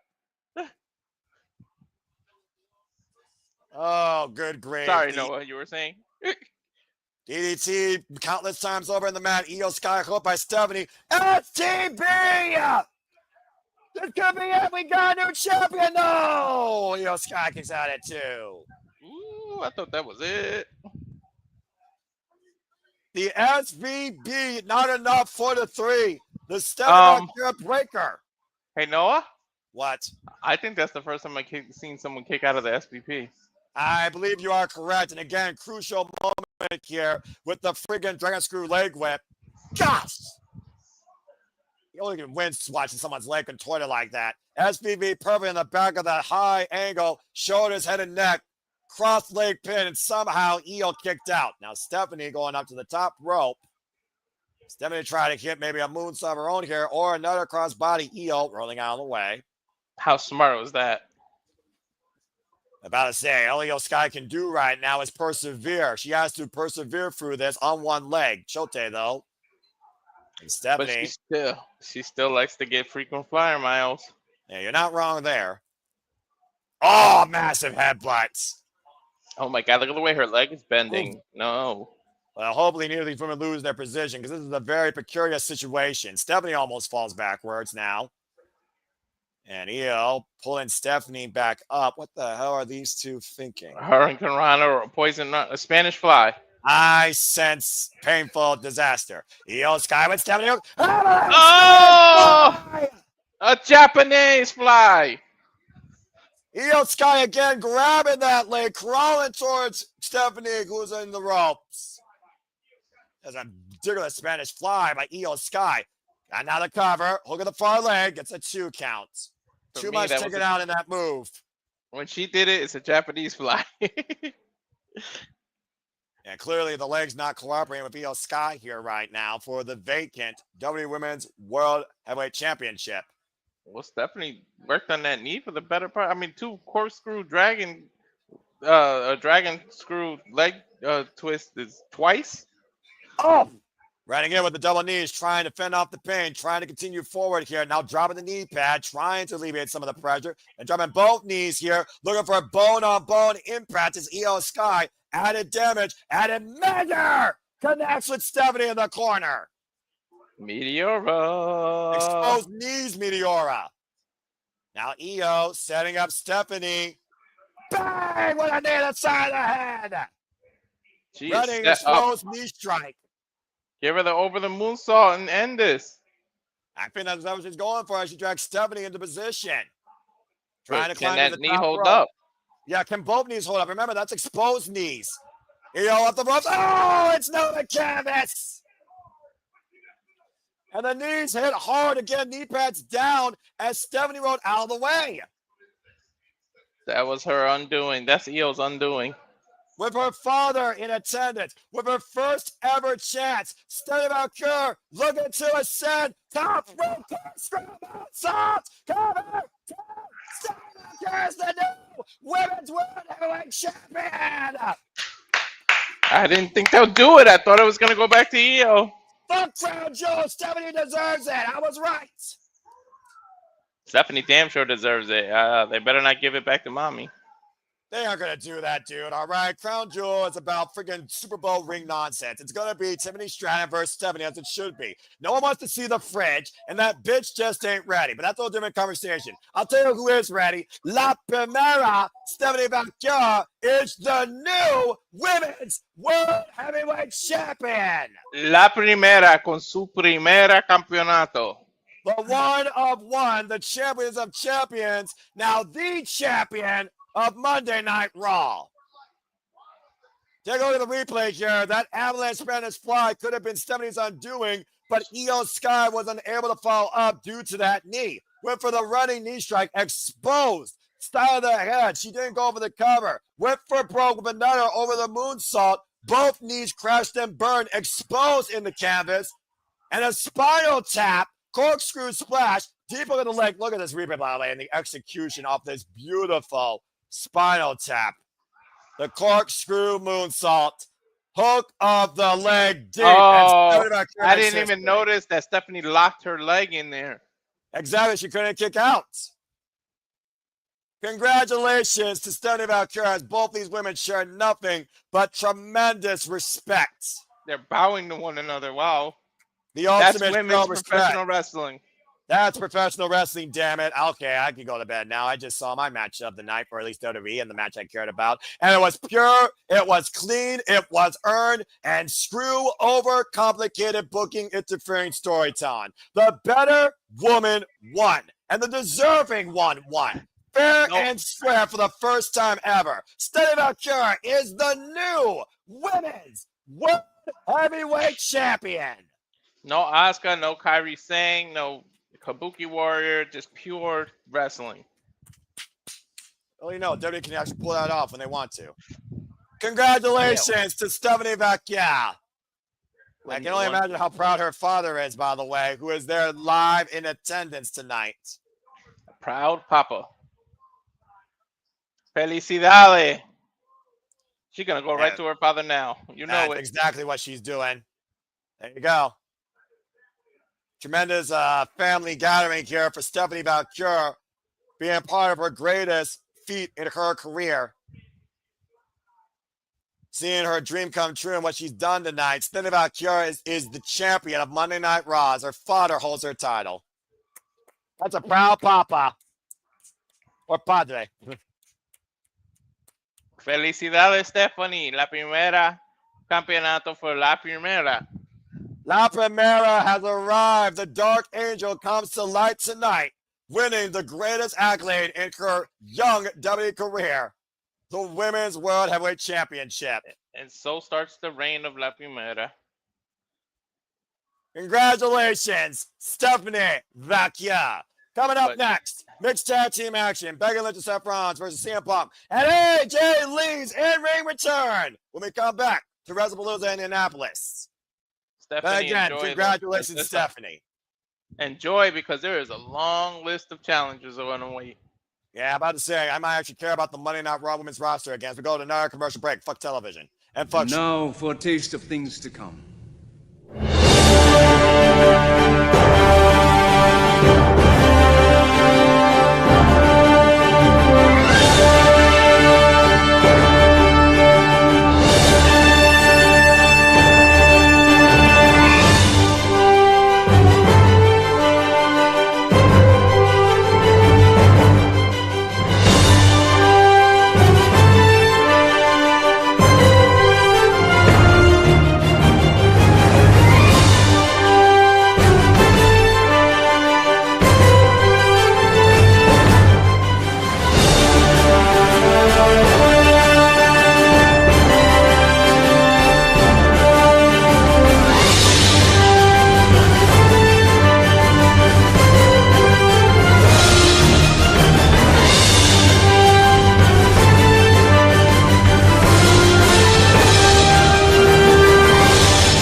And as also going on right now is GCW Homecoming in Los Angeles with the many people you see on the screen and more included. As of course, here I'd like to remind you that the Super Reliable Studios, we truly encompass, embrace, celebrate, engage, analyze, criticize to all the wrestling. And welcome back here to Super Reliable Studios. Noah Foster, Walter Cruz, we're Super Reliable, and shout out to producer man in the room, Jeff motherfucking Meacham.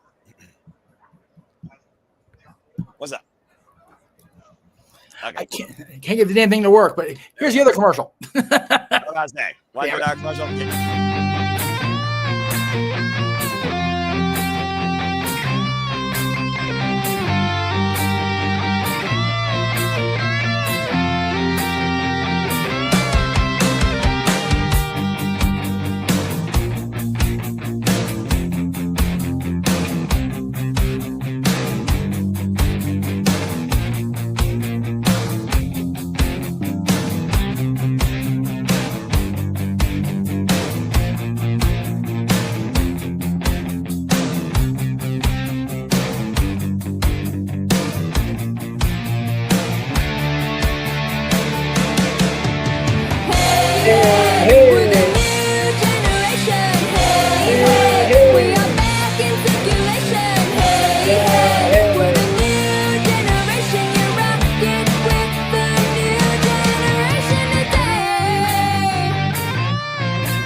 Again, Jeff Meacham Network relaunch next year, January 4th, 2026. And so much more to come. So still to keep you tuned into all the wrestling, all the combat content, and then some. And again, stay tuned to what's ahead after the show concludes with the Wicked Moderate Conversation Wrestling Master this Saturday night. We'll recap all the fallout from both events and so much more of everything we've covered this week. Again, finger to all those that are watching across all of our feeds for the first of continuing. You all make this possible. You continue to lead the passion forward as we do this for the love of professional wrestling. And that's all we want to continue to encompass, embrace, and encourage in all of you despite the fact we still fucking hate commercials and streaming services sometimes fucking suck too. As we continue here with the first WPLE on ESPN, Wrestlepalooza, getting ready for mixed tag team action whenever we fucking come back to the actual show. But I could not be more happy to literally say, fuck overwhelming storytelling and Super Bowl Timu ring crown jewel, the right woman won. Thank Christ. So awesome. About time WWE actually gives me a pure women's wrestling match for a real championship. On top of that, Chris Stanley is a new women's champion on the other side. Life is good, kids. Yeah, I got both my picks right. Life is very good, and I actually care about women's wrestling in both companies once again after a long time. And that's some crazy shit. Anyway, as I don't know necessarily what happened with the first two, Gino can fill me in later. And stay tuned for me and Gino doing predictions post-mortem Wednesday, 6 p.m. Eastern Standard Time, as it looks like we're seeing the experience from earlier here from the Cosm Dallas Arena, a unique, immersive way to watch WPLEs live. So, Jeff, what did I miss during the opening? Sobot, if you want to fill me in. 2 German suplexes, at least 4 F5s before the pinfall, 3 more after the pinfall. Dan Engler caught an F5. It was fugly. It was what it was. Okay, so I didn't miss it wasn't as devastating as 11 years ago. I was able to get through it and not, worry about him like I did, up in it. But, it is what it is. I am legit curious where we're going here. We've got, this man, the WWE champion, defending the title in what's going to be the main event. And it's first defense.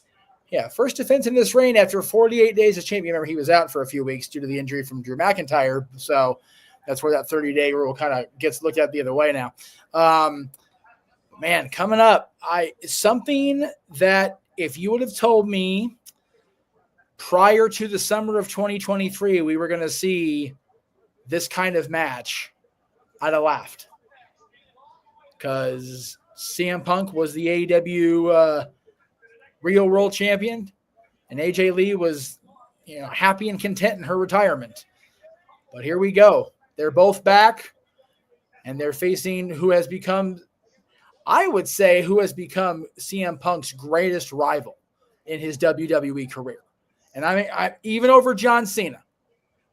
Punk called him and Cena each other's wrestling soulmates on a little interview thing he did for GQ magazine over the week. Yeah, which I love that. He was blunt, he was foul-mouthed, and he was honest. And I love it. Can I cuss? When that guy said, yeah, there was a sparkle in his eye. He's like, all right, good to know. You don't censor CM Punk, even if it's the face of TKO. Continue. Not censor CM Punk. But, yeah, I will, and again, as much as they are each other's WWE soulmates, I think Punk and Rollins have a rivalry that will end up in the WWE Hall of Fame if they have that kind of category. I know they have it for a match, but if you're going to have a Hall of Fame for rivalries, this one in a very short span of time has earned that for me anyway.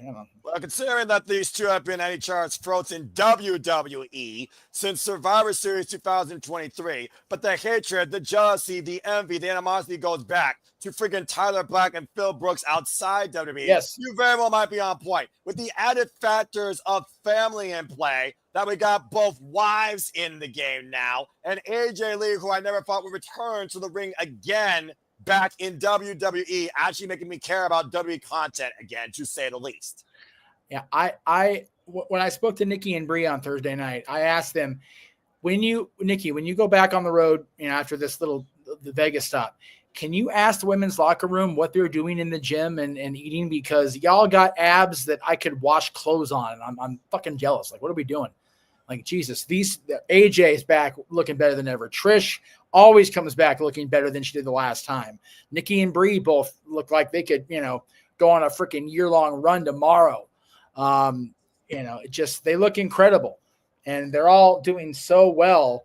And much like I feared in the first match, John came out, a lot better off than I thought he would. I'm going to be honest. I am curious for AJ's physical state. She wouldn't have come back if her mental state wasn't 100% on point.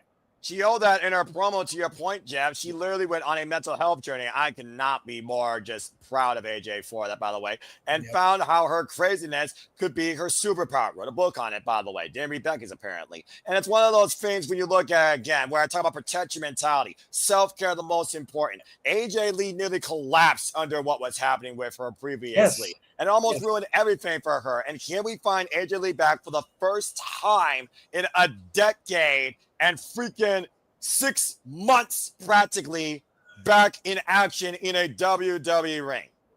Yeah, her last match on television was the night after WrestleMania 2015. Yep. That's a long goddamn time ago. At the end of the day, it's a long time ago. And you know, it's and yes, I am on with Cape Rayer. This feud is so much the Shawn Michaels Triple H feel from 2002, 2004. Yeah, but I don't foresee them coming together after a 2-year feud, 2 years after, and coming together as a pair. Don't think that's going to happen with Rollins and Punk. No, no. I love the colors, man. Somewhere the Renegade is digging the purple when he's watching this on the that's his favorite color, and so it's my wife's favorite color too. Yeah, I love me some purple. Burgundy's my jam when it comes to wardrobe, but purple's, as goofy as these goddamn outfits are, they look good. Mm-hmm. It's a hell of a get-up and a hell of an entrance right here. They both went into Becky's closet. Yes. Well, we know Becky's the one that controls the wardrobe. She also is the WWE Women's Intercontinental Champion after taking that away from Lyra Valkyria and holding on to it against her and Bayley, lest we forget, and Nikki Bella. That being said, guys, to your point, Seth Rollins and Becky Lynch call themselves the new power couple in WWE, as Seth Rollins sees the WWE World Heavyweight Championship against CM Punk at SummerSlam after his ruse cash-in. And, of course, added further insult to injury, beating him at Clash in Paris, thanks to the aid of his wife, Becky Lynch. Now the vision has fully come together for Seth freaking Rollins, and this vision has a bad omen still looming over it with the fact that AJ Lee is back. But they are 3-0 as a duo since teaming together. It's the first time, though, we're seeing Becky and AJ share the ring against one another. Yes, I will say this. I'm going to show for my friends anyway, but I'll go ahead and do this one for sure. Y'all need to check out Nikki Bella on What's Your Story with Stephanie. They talked about Rollins at the end of the interview. I mean, they talked about Nikki stuff, whatever, but they talked about this. Nikki had a conversation with Rollins at Evolution on the crutches, man, and talk to Becky about it, and just talked about it. And Stephanie didn't know either, man. Kayfabe may be dead, but damn it, these guys pulled it off. I called it though. I love it. Oh no, it was like one of those. It almost seemed too easy. Like, okay, yeah, exactly. So, go back to our call. I called it the moment. I said, "Oh, he's faking it," but I thought he was going to cash in that same night, though. Yeah, no, I remember like we all wanted to believe it, but it was like, man, if having surgery and the fact that they kayfabe the boys, that's what pops me. Mm-hmm. Even Stephanie didn't know. Hunter's wife didn't know. That's crazy. Even the daughter had to play along. Well, the daughter blew it with the teacher. They had to kayfabe the teacher afterwards. Yeah, it was a family affair. That's what it comes down to. This is family at the end of the day. As we wait for the cult of personality, CM Punk to arrive, and of course, Nikki Bella had one of her last singles matches. She actually had the last singles match against AJ Lee prior to WrestleMania 31. And Nikki beat AJ that night. Of course, to your point, AJ Lee and Paige, aka Saraya, who couldn't be more than happy to say AJ Lee showed this fucking roster what a real woman is and what she's all about. Beat the Beltrans at WrestleMania 31. I'm ready to light it up, yo. I know, for real. I'm going to mute and just drink it in, man. I wouldn't be surprised if Paige popped up, to be honest. AEW had a few returns today. About to say, AEW, freaking, they always go all out. But what was the big deal? I saw Jurassic Express, like, did Luchasaurus actually revert back to yes. Again? Okay, yes, good. He did. We'll talk more about it on Shenanigans. Stay tuned for our show recaps as we get ready for clobbering time to light it up with AJ Lee. Does it say her husband on his jacket? AJ's husband. Exactly yeah, dude. AJ's husband. Skipping forward in her Chuck Taylors, the only woman from a Divas era, AJ fucking Lee is back. Dude, it's to the point when Becky came back. When not Becky, Bailey came back. If you looked at it, she had she had AJ's shirt on. She had the new shirt on. Yep.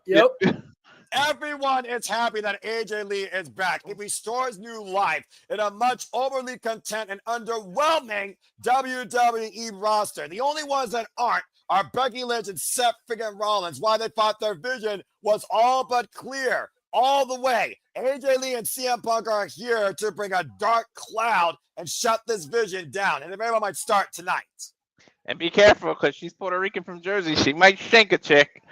Well, we never know what AJ Lee is going to do when she goes rapid or gets a little bit on hand. Let's not forget, she left Becky Lynch with a shiner, a pretty damn good shiner in Chicago.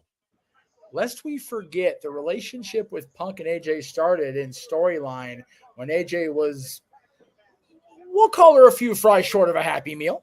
Let's be honest. Yeah, a little off the trolley. Wasn't she? She was kissing Kane and Daniel Bryan, and I still don't understand the CM Punk. My only question was, why wasn't I at ringside for any of these shows? Anyway, right? I mean, they were far cheaper back then, but who knows? Maybe the tickets actually sold out back then. God, it's absurd how good a shape she's in.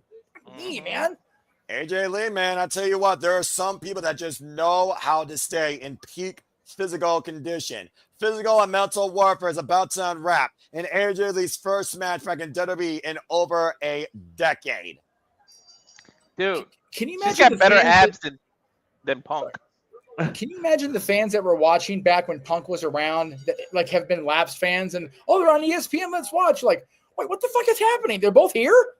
Yeah, they went. I love it. You went through in a time machine. Look, AJ Lee abs are better than CM Punk's. That don't surprise me. You also got to consider AJ Lee's a lot younger. AJ Lee being welcomed in by the WWE Universe, sporting a great pair of Chuck Taylors, and is ready to mix it up with Becky Lynch or slap the taste once again out of the mouth of Seth Freakin Rollins. Now, is it an intergender where the women can face the men, or is it a mix where they have to? The women. Now, give me a fucking break, dude. Come on. With how personal this got, it would not surprise me if CM Punk actually gets his hands on Becky. But I think he's going to let AJ Lee handle both of them. Come on now. Looks like CM Punk and Seth Rollins are going to kick things off here. I'm sure Jessica Carr is going to try and keep law and order, though. Again, though, to Walter's point, it is a mixed tag, technically speaking. Men fight the men, women fight the women. But AJ Lee, I don't give a damn. I want her to beat the shit out of both of them. This is the one match I'm going to be impartial, by the way, if you haven't figured it out. Because, again, AJ Lee is the only reason I care about this. And tag made to Becky Lynch. It looks like Becky Lynch wants to mix it up with AJ Lee. Yeah, so CM Punk does not have to tag now. AJ's required to come in, right? Yes, I would believe so. And Becky right now is trying to buck up to CM Punk, instigate him, mock him. Very foolish idea, in my opinion, by the man. We're about to get some questions answered here, Walter. Mm-hmm. The GTS maybe being called out for here. Uh-oh. And a graceful tag made to AJ Lee. They're going to milk the shit out of this, aren't they? You know they're going to, dude. This is WWE.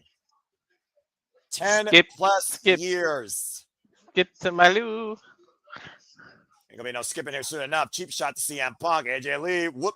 And Becky Lynch instigating AJ Lee. AJ's not skipping. AJ's running. Running after Becky.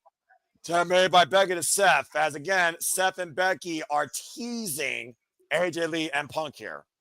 Dude, he ate that cheap shot too. You wonder if these two have been thrown off their game as they lip sync here. Go freaking do that in a motel. Whoa, it's CM Punk, top right, so Cena, Seth over the Spanish announce table. Hey, Seth actually did a man thing and pushed his wife out of the way. And now doing face first through their announce table, the English one. And CM Punk right now continuing hostilities with Seth and Bron, same into the WWE Universe, up and over the barricade. And now Punk. Big axe handle to Seth over the top of the head. Double axe handle. About to say, we need to get back in the ring here, though. This is not a falls count anywhere, and the men are technically legal. No one wants to see a count out here, Walter. Let's be honest. Of course not. And right now, car up to 5. Both men back inside the ring. Both men legal.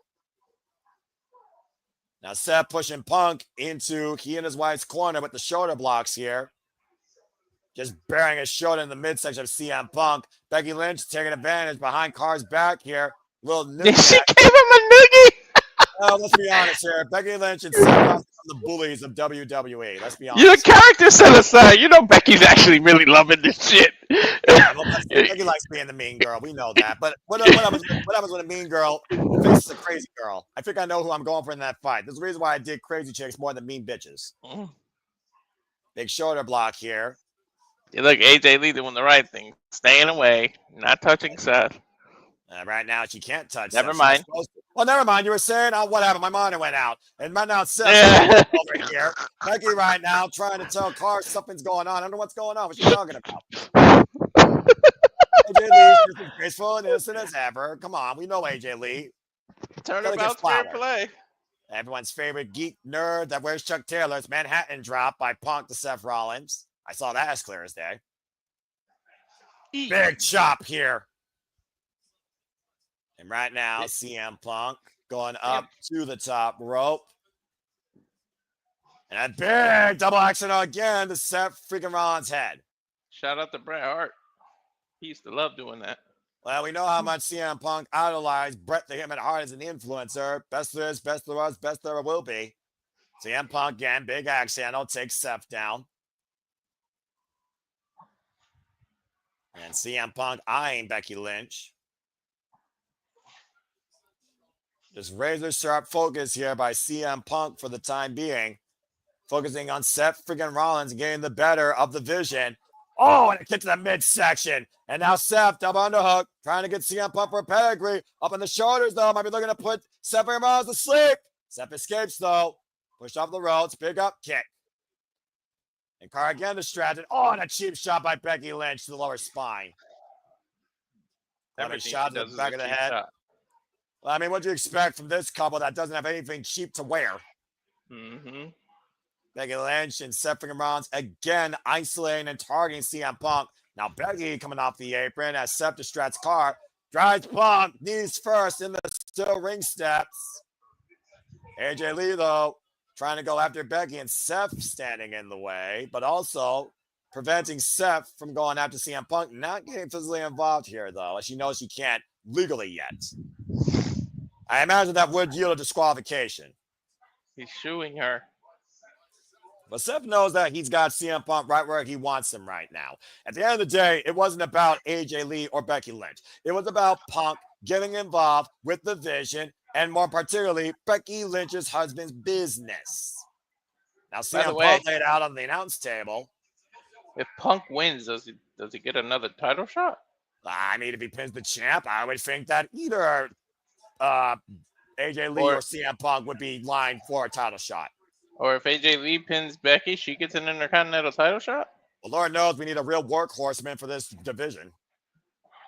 Rollins, of course, up to the top rope, and that's an egomaniac with a 6-digit portfolio. Double axe handle by Seth freaking Rollins. Oh, wonder why he hit that. You know as well as I do how much Seth freaking Rollins has been in CM Punk's shadow and has used everything possible to make sure he's the one brought forward to light. Mm-hmm. And AJ Lee is unable to do anything about it right now. Stopping the hand right now by Seth to CM Punk. Big chop CM Punk's chest. Trying to just take the soul away from CM Punk. One point calling this man a cancer that needed to be cut out. And we saw what happened at WrestleMania when Paul Heyman orchestrated that betrayal against his best friend and the tribal chief. Yep. Vision has made sure that the future goes only through them. Now added with Becky Lynch. Question is, can CM Punk continue this onslaught, this barrage, this embarrassment being felt at the hands of Becky?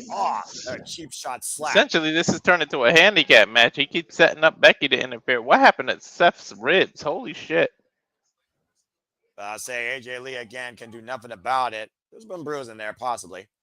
And off of the ropes, and Seth driving his leg into the back of the head of Punk, brace across the second rope. It's definitely bruised. It must have been when he threw him over the barricade. AJ Lee right now literally trying to encourage her husband to drag himself over and make the tag, jumping in the corner, knowing she can do nothing about this. Again, AJ Lee, she's just an added component to the story that has been CM Punk and Seth freaking Rollins on the main roster. They're this generation's Triple H and Shawn Michaels. Might as well be Randy Orton and John Cena of how much they fought each other. Trying to create separation. Wrist lock applied by Seth Rollins, fingertips away from tagging AJ Lee into the ring. Punk with another big right hand as we are just mere inches away from AJ Lee wrestling. Hard Irish whip, though, by Seth to Punk. That torque there. Basically, all we saw was AJ Lee chase Becky around the ring. Yeah, and Becky knows that AJ Lee can leave a mark or two on her. There's a reason why she wore a ridiculous sized visor over her eyes. Now Becky Lynch again on Punk and Carr, making sure AJ Lee does not get involved here. She is not legal. So far, this ref has not sucked yet. Seth pointing at her. When you think about, again, the mental warfare that Seth freaking Rollins knows that AJ Lee's endured. Again, big bruising there on Seth freaking Rollins' ribs. You just noticed it? That's what I was talking about? See? Yeah, I just noticed it on the left-hand side of the body. I'm not sure what caused that. Well, actually, I do know. That's an announce table bump. Remember that. Oh, yeah. The front face lock applied. And Seth and Punk jungle position right now in a German suplex hold. And Seth and Punk able to counter. Something has to give here eventually with these two men, Walter. Who gives first? Punk needs out of there. And Punk gets Seth over with a suplex. And now he has an opportunity, critical opportunity to make the tag to AJ Lee. Been 90% Vision, 10% Punk. And Punk right now needs to make a tag crucially as Seth grabs his ribs, trying to get into this matchup here. Again, if Seth tags by Becky, then AJ would have to get in. Seth not letting the tag being put into play on either side here, though. A front face lock. Yeah, about to say, just wearing down CM Punk. Bret the Hitman Hart, Shawn Michaels, Hulk Hogan, Roddy Piper, Roman Reigns, Brock Lesnar. Well said by the historian in the green room. AJ realizes, though, that again, all she needs to do is make a tag to turn this match around in favor of her and her husband. One tag Becky and it forces Becky to come in. Well, Becky knows the danger. Becky does not want to see the tag, clearly. And stalemate center of the ring, jogging for position in the front face lock as Punk pushes Seth closer to AJ Lee. He's very close here, Walter. But he's cutting that oxygen off. Punk fingertips away. And again, Becky in the ring, tag me. Carr didn't see it. Jessica Carr didn't see it. And a double team now in play by Becky Lynch and Seth Rollins. AJ Lee trying to plead to the official what's happening here. Oh, look at Rollins right now. Military pressing Becky Lynch. What the hell? And oh, that wouldn't work out well. That backfired. Rollins. That was the first thing that's gone wrong for the Vision this matchup here. Becky in deep trouble now, and AJ Lee with a maniacal smile as Punk moving out of harm's way. And right now, Seth eyeing Punk in the corner. Punk sidestep, though. Seth's it up and over. Punk's got to crawl his way over to the tag. He's got to turn his body around and realize where his wife is standing. Becky Lynch and Seth Rollins have been neutralized for the time being. But remember, Becky rolled on that side. Oh, and Becky pulls AJ off the apron. Told you. AJ Lee prevented from being tagged in by Becky Lynch. When Becky rolled out of the ring, she rolled on that side that AJ was on. I'm about to say, great awareness by Becky and Seth. Falcon arrow by Seth and Rollins. Cover to win and a kick out. Dude, you talk about the Blue Thunder Bomb. I don't think Seth has ever won a match with the Falcon Arrow. You would be correct. Meanwhile, Keno's got a Casco's one with a spinning out Falcon arrow, the Raging Fire. Multiple times, but that's a different conversation for another day. And right now, it's going very well for the Vision here. The Vision has been in full control of this match as Seth Rollins is mocking AJ Lee with the most lackadaisical skipping I've ever seen. If he would have hit that Raging Fire earlier today, we would have had a new champ. Well, again, the jury is out when Alpha versus Okada happens, but we're in WWE now, so let's go ahead and focus on them. But thank you, by the way, to everybody that tuned in to an incredible AEW period with us with AEW All Out. We are in here with a unique first-time showing on ESPN, Wrestlepalooza, as Seth skips around AJ Lee. Man, this guy is no stranger to embarrassing himself on television. Has he ever skipped? Because what the hell is that? I do not know. I don't realize when I'm watching. This is pathetic. And Seth right now is literally giving an eyesore. And Punk got someone on the shoulders! Go to sleep! But Punk can't capitalize! Punk physically spent Seth Rollins down and out on the bottom rope. And right now, Becky trying to wake up her husband. She's slapping the shit out of him. Look at this, by the way, Walter. Got too cocky and paid for it. GTS. And he also whiplash off the bottom rope. Right on now, that big look at nose. CM Punk going to crawl for the tag. Becky Lynch now trying to prevent the tag. Punk just looking. Becky right now trying to handle the ankle of CM Punk. Punk back to his feet. And slowly staggering, reaches out. AJ Lee standing ready. Blows a kiss to Becky. Tag me legally to AJ Lee. Fucking finally. Look at the smile and them pearly whites. Now that's the vision I've been waiting to see. Little fat press by AJ Lee. I finally woke up in this fucking match. Three, against Becky Lynch. Don't let shit down again. 3, 4, 5, 6, 7, 8. Decade plus of frustration pent up out of AJ Lee here tonight for what's been happening to CM Punk his entire life. She's like a pit bull that just won't let go. It's a rabbit pit bull is what it is. That's what happens when you deal with a crazy bitch and you piss her off. 10 years. Yeah, former 3-time Divas champion, by the way. Let's also not grace over that fact. Absolute trailblazer for women in wrestling. The evolution was started by her, not the Bellas, and damn sure not by Stephanie McMahon. The only woman in the Divas era. That proves every diva about it. Now, Becky closing up AJ bump. Lee. Oh, boy.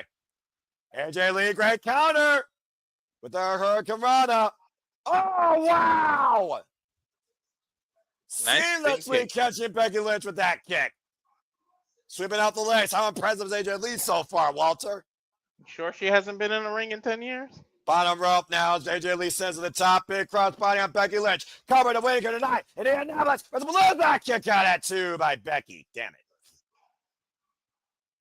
There goes the replay here. Beat in 10 years. Not bad for someone 38 years of age, only involved 7 years officially in professional wrestling. First match since 2015. Definitely still got it. I don't think she ever fucking lost it. No, she never did. Held the Divas Championship for a near, over 400 days, excuse me, combined. Ugly ass butterfly title. We don't talk about that shit. Last held in 2014, by the way, AJ Lee held a championship against some of her great rivals, including Caitlyn. Those two is out of union as well. Very nice. And AJ Lee right now lining up Becky Lynch in the corner with these overhead shots here. Crazy being unloaded. And Seth. Those are the windmill slaps. But Seth just stopping AJ Lee from doing that. Oh, and Seth's the tits out Seth's mouth. And AJ Lee cheating up against Seth freaking Rollins. This is what I've been waiting to see, damn it. The windmill. Oh, now Becky. And Becky hooking up AJ Lee. Man, no slam tonight. Was she trying to do the manhandle slam? Kick to the mid, up and around. Tornado DDT to Becky Lynch. Yes, you Seth as a catapult assist. Cazadora got her hooked though. Oh, look, there's CM Punk. Hello. But a wheelbarrow, what's this? Assisted. Sun's brand moonsaults. Cover. Becky to win. Kick out 2. Hey, what was AJ's finisher? Widow's Peak, I believe, was the Oh, yeah. submission that AJ Lee used to use, also known as AJ Mendez. Take a look at the replay here, by the way. That was some unique offense. Black Widow, the octopus stretch. Also, Shining Wizard. Beautiful slice spread moonsault combo, 2-1 special, as AJ Lee nearly got the pinfall on Becky. And look how she spaced it so her legs are at the top. And now Punk and AJ regrouping here. As Lynch and Seth in the corners, running rising knee strikes, and both meet with the running bulldog in the center. And the Shining Wizard! I am absolutely loving this. There's the skip that we all know and love, genuinely. This is how it's done, Seth. Learn a thing or two. You obviously skip leg day. AJ Lee up and around, trying to hook Becky, possibly in the Black Widow. Becky, though, trying to bring AJ Lee down for the disarmer. AJ able to counter. Roll up. 2 count as Becky forced to break. Going for a modified. Octopus stretch here. You want to Becky's going to tap out here. Reversal. The shoulders down. Gets a 2 count. Great combination. Swing and a miss. Up and around goes AJ Lee, trying to wrap herself around Becky. Can't you get the Black Widow? Can't you get the other foot trust applied? Middle of the ring here. Becky trying to fight back, though. Seth coming in. Double A takedown by CM Punk, though. Trying to turn Seth around, possibly into a sharpshooter. And he does. Both trapped in submissions. The women are legal, though. Will we get a double tap out here? Crowd back towards center of the ring. Seth can do nothing. Doesn't matter if Seth tapped. He's not legal. I'm about to say Seth able to escape, though. Oh, that super kick to CM Punk. Meanwhile, AJ Lee still trapped around Becky Lynch. AJ hooked by Seth. What the hell is Seth going to do here? And Seth now up and around. And now Seth trapped in the Black Widow. They have to push stretch. Imagine Seth taps to AJ. Oh, again, Becky Lynch hooking up AJ Lee. Exploder suplex. Oh, God, Exploder. And Becky Lynch coming to the aid of her husband, neutralizing AJ Lee. Meanwhile, Becky and Seth double underhooks. You gotta be kidding me. Pedigree then stereo. And the dream might be over. Cover, kick out at 2 by AJ Lee, who's legal.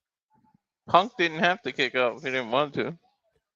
You know what Seth and Rollins and Becky Lynch are looking for here. A statement victory. And nobody can oppose the vision. I didn't see that. I didn't see that either. Yeah, that was smart by Becky Lynch. Celebrating the eyes forced the break on the freaking sharpshooter as Becky and Seth set Punk and AJ up both for a pedigree here, and this mixed tag match continues.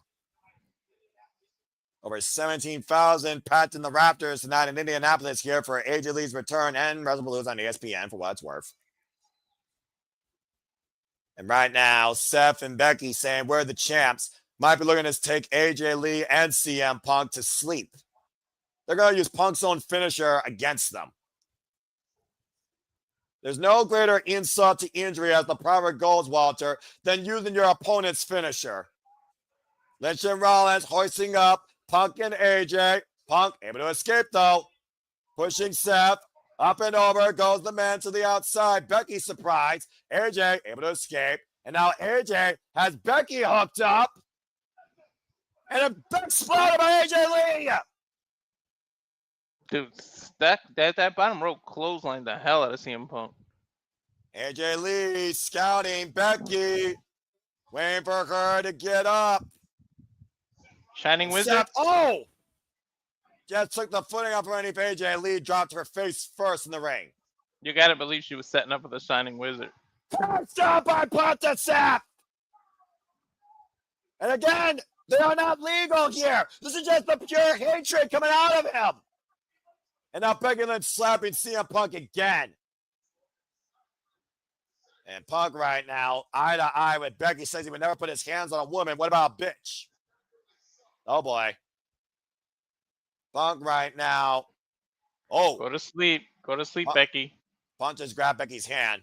I think Punk's had more than fucking enough. Went for the kick to the midsection, able to stop it. I thought Punk was a gentleman.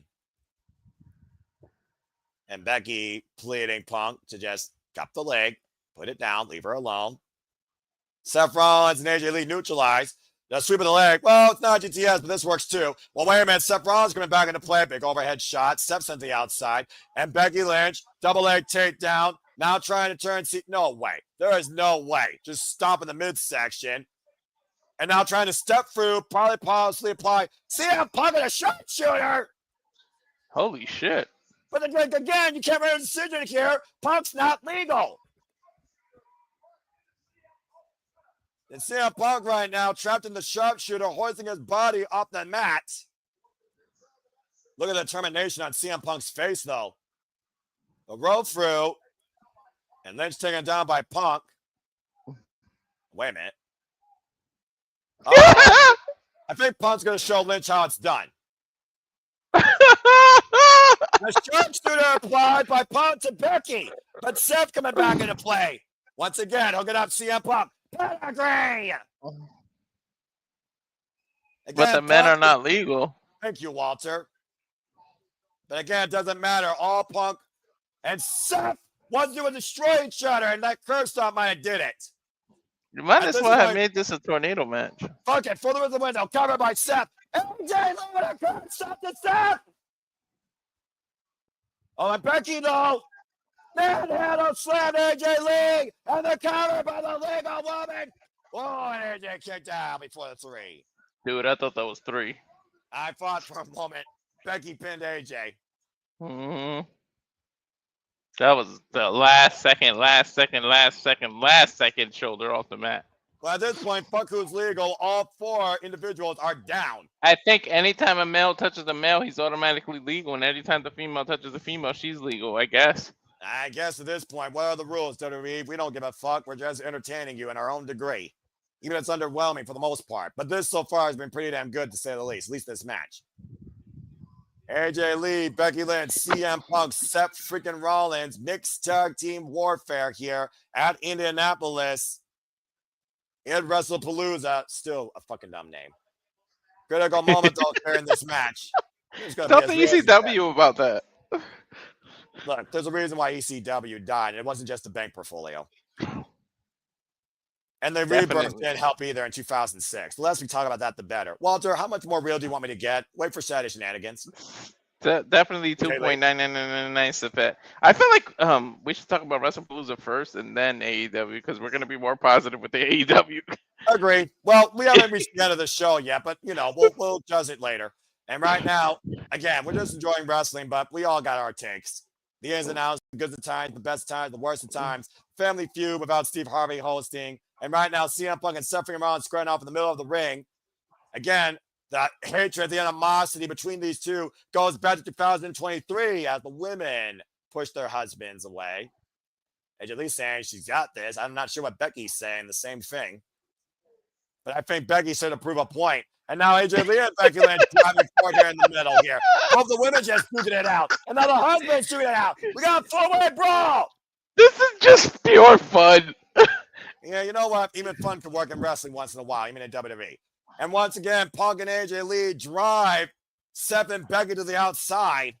I thought AJ was going to fly. Don't think she won't yet, dude. It could still happen. And Punk now, drive Seth up and over the English announce table. Definitely the English one. Move, Michael, move. And what is AJ Lee thinking here? What's going through that crazy little lady's mind? I don't even think she knows. I think AJ knows exactly what she wants to do, and it's rearrange the furniture. Furniture. Hey, Lee, I know you haven't been in the ring in 10 years, but those tables ain't the same. Well, it's still a Spanish announce table, and we all know WWE announce tables don't survive PLEs most of the time. Ay, Chihuahua. About to say. AJ Lee with Becky Lynch right now, and CM Punk with Rollins. Are they gonna do in sync top rope elbows? I don't know at this point, but to your point, the women on the Spanish, the men on the English. Or to go to sleep on the table. I think there's some big power moves coming here. AJ hooking up Becky, manhandle slam, CM Punk pedigree. AJ and Punk right now looking to send Becky and Seth through the tables. Gouge the eyes, though, by Seth to Punk. Back elbow strike by Becky to AJ. Seth and Becky change position. What the hell is this? Oh, no. Oh, Punk fighting back against Seth. Oh, wait a minute. Look at this. And meanwhile, oh, man, golly. AJ thrown by Becky into Punk and Seth. And Punk, Seth, and AJ all crash and burn for the English announce table. Oh, Becky doing the smart thing. She's trying to take advantage and throw her back in the ring. Well, I mean, she saved her husband, if you want to call it that, but the men are in a heap. And AJ Lee right now is a carcass being brought back inside the ring by Becky. AJ Lee is out of it. Can you blame her? And for now, Becky setting up AJ. Mando, wait a minute! Black Widow, out the butt stretch! She got it! It's fully locked in! There's nowhere for Becky to go with Becky tap! Becky tap! AJ Lee and CM Punk wins! AJ Lee just submitted the Intercontinental Champion, by the way. As I obviously predicted. But what a great return to form for AJ Lee and a huge win for CM Punk over his greatest rival at the expense of his wife. AJ Lee and CM Punk wins against the Vision. And to your point, AJ Lee has already won that Intercontinental Championship. I think she just officially validated she earned a shot at it. Now look at Becky Lynch in a crying heap. Who loves to see a woman cry? Maybe AJ Lee. Saying they choked.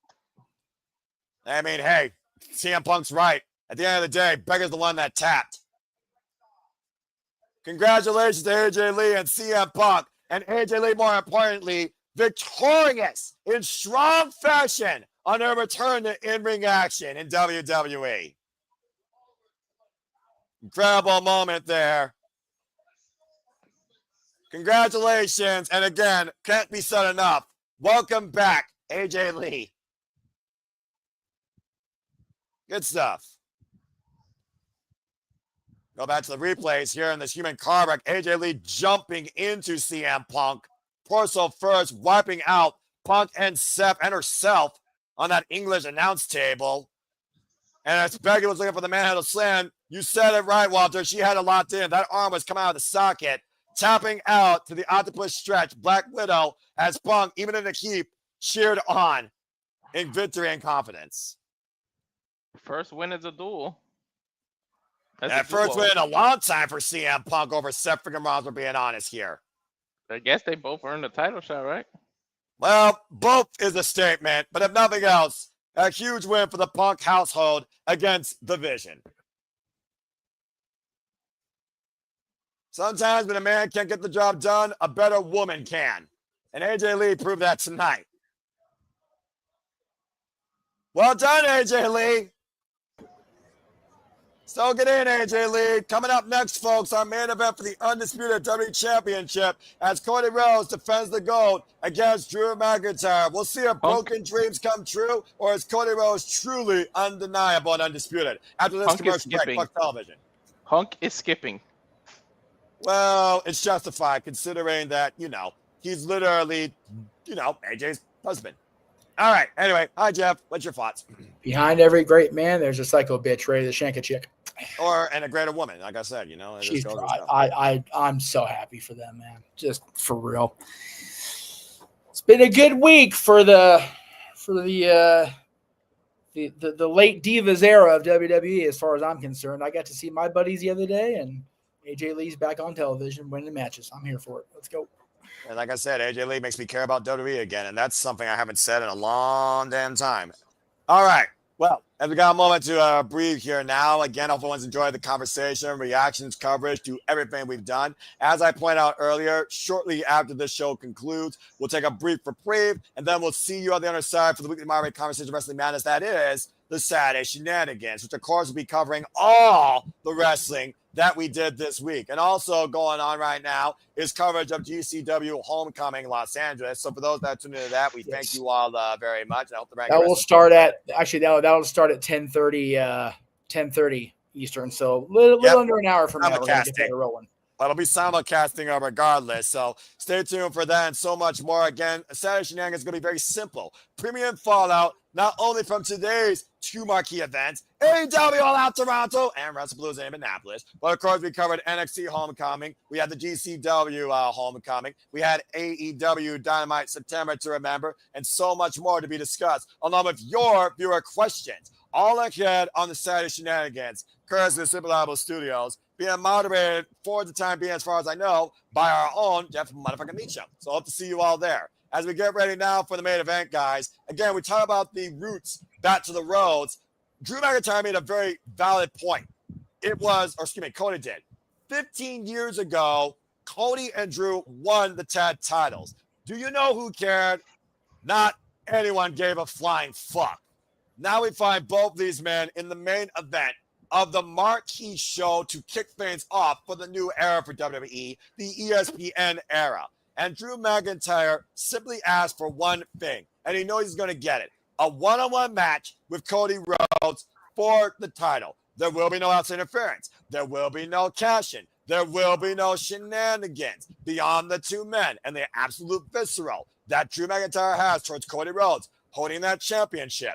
Drew gets a no-excuse chance to seize the opportunity in front of everybody for himself at the expense of Cody Rhodes. Yeah, I can't see a reason to move this match to the spot it's in without a title change. I'm not saying I'll be viscerally disappointed if Cody retains. We all know my affinity for Cody and his family. Of course. But Drew McIntyre winning, let's just keep things in perspective. Seth Rollins and the subsequent champions have done a great job of making that World Heavyweight Championship mean something. No doubt about it. I will not deny that. But the WWE Championship is the WWE Championship is the WWE Championship. And for Drew McIntyre to win that championship for the first time with the people there will be special for Drew McIntyre. So I'm here for that too. Well, while we're here now for that, we'll be here as well next year when WrestleMania decides to double down in the city of sin and Allegiant Stadium with Las Vegas, Nevada at Allegiant Stadium. WrestleMania goes Vegas once again. Saturday, April 18th and Sunday, April 19th. I tell you, Noah, like I said, I was in town. I literally was there for a few hours, just a few hours Thursday. The energy is palpable. Vegas is ready to welcome WrestleMania back, man. They are on their shit, man. They're ready to go. Well, we talk about Las Vegas. We'll be going down under next month. Yes. We go to Perth, Australia for Crown Jewel, Saturday, October 11th, available exclusively again on ESPN or Netflix internationally. Of course, that'll be emanating from Perth, Australia in the Western Australian arena. But for right now, we are here in Indianapolis getting ready for our main event for the undisputed WWE Championship. I do wonder, though, with Drew McIntyre becoming more of a keyboard warrior than a Scottish warrior, what will his keyboard have to say if he loses tonight the WWE Championship? He may not get another chance, honestly. It might be do or die for Drew McIntyre. Yeah, and that's another reason why I think we are where we're at here. It's the last match of the first show on ESPN. The championship's on the line. When I came on and had to do the thing by myself, I was just, you talk about WrestleMania being what it was. You talk about Monday Night Raw's debut over 30 years ago being what it was. You talk about, SmackDown on Fox, Raw on Netflix. This is Undertaker's music. Hold on. What? Oh, I thought I heard a gong. I was like, I didn't know gong. Don't be Yes, I did. Oh, you did. Kid Rock is playing over the speakers. Okay, good. Okay, like I said, I got my TV turned back down and I'm back on screen. So what the hell is Undertaker doing here? Whatever the hell he wants. And an American badass. Well, that he is the original American badass. ESPN has to do something big. I guess so. If you're gonna spotlight yourself, there's no bigger spotlight in WWE than the Undertaker, Mark Calloway, arguably the greatest character in WWE history. This is a moment here, Jeff. What do you think about this? I'm never mad at seeing the Undertaker. I don't think anybody can argue that. And look, Stephanie is at ringside. The Undertaker's shaking her head. Those two are so like they're buds. It's so funny to watch that shit. And again, Khan's sitting there. This is how big this is. You've got, the boss at ringside. You've got Stephanie, who really speaking, she's not actively involved in the company anymore. But there she is. BS. I need that BSK shirt. I was just going to bring that up. I love the BSK shirt. Yeah, I love it. ESPN 316 shirt on sale at the arena. You got to love that. Man, Stephanie's another one that just ages like wine. What is in the damn WWE water cooler? Holy crap. They're going to end up on each other's podcasts, right? Undertaker was on Stephanie's places. Oh, so Stephanie's got to be on his. Yeah, not the full on. We're gonna have an interview. All right. What the fuck? Are they gonna do an interview? Okay. They're gonna do an impromptu interview. This is weird.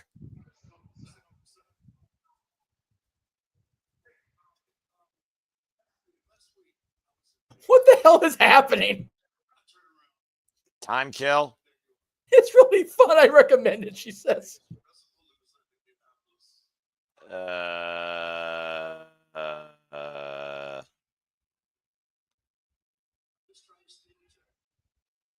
Just trying to steal a check. Well, that explains a lot. It's a fully cheap pop for Indianapolis.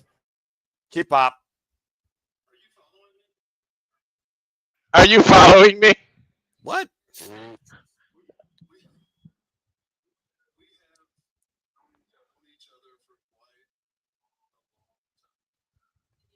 I say, you talk about how long these two know each other. They're totally not scripted, and she's getting him to break it. It's like, God damn it, he didn't break for 30 years. Now he just doesn't care. I mean, hell, he held her where she was a baby. I mean, if we're being perfectly honest here. Pretty close. He asked her if she's ready. All right. Undertaker, I see what you did there. God damn it. She's just totally losing it. She's so fucking cute when she giggles. I love Stephanie. I don't give a fuck. I mean, it's genuine now because Stephanie is actually happy.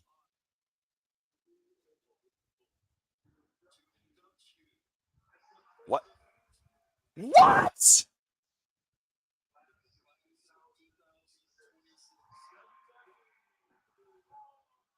Ladies and gentlemen, Stephanie McMahon is the first inductee. Oh my God! 26 WWE Hall of Fame. This is the revenge for her keeping it in when he and Sean surprise trips. She had no clue that was coming. Well, I'll be damned. She had no fucking clue that was coming. She had no idea. That was adorable. I love that.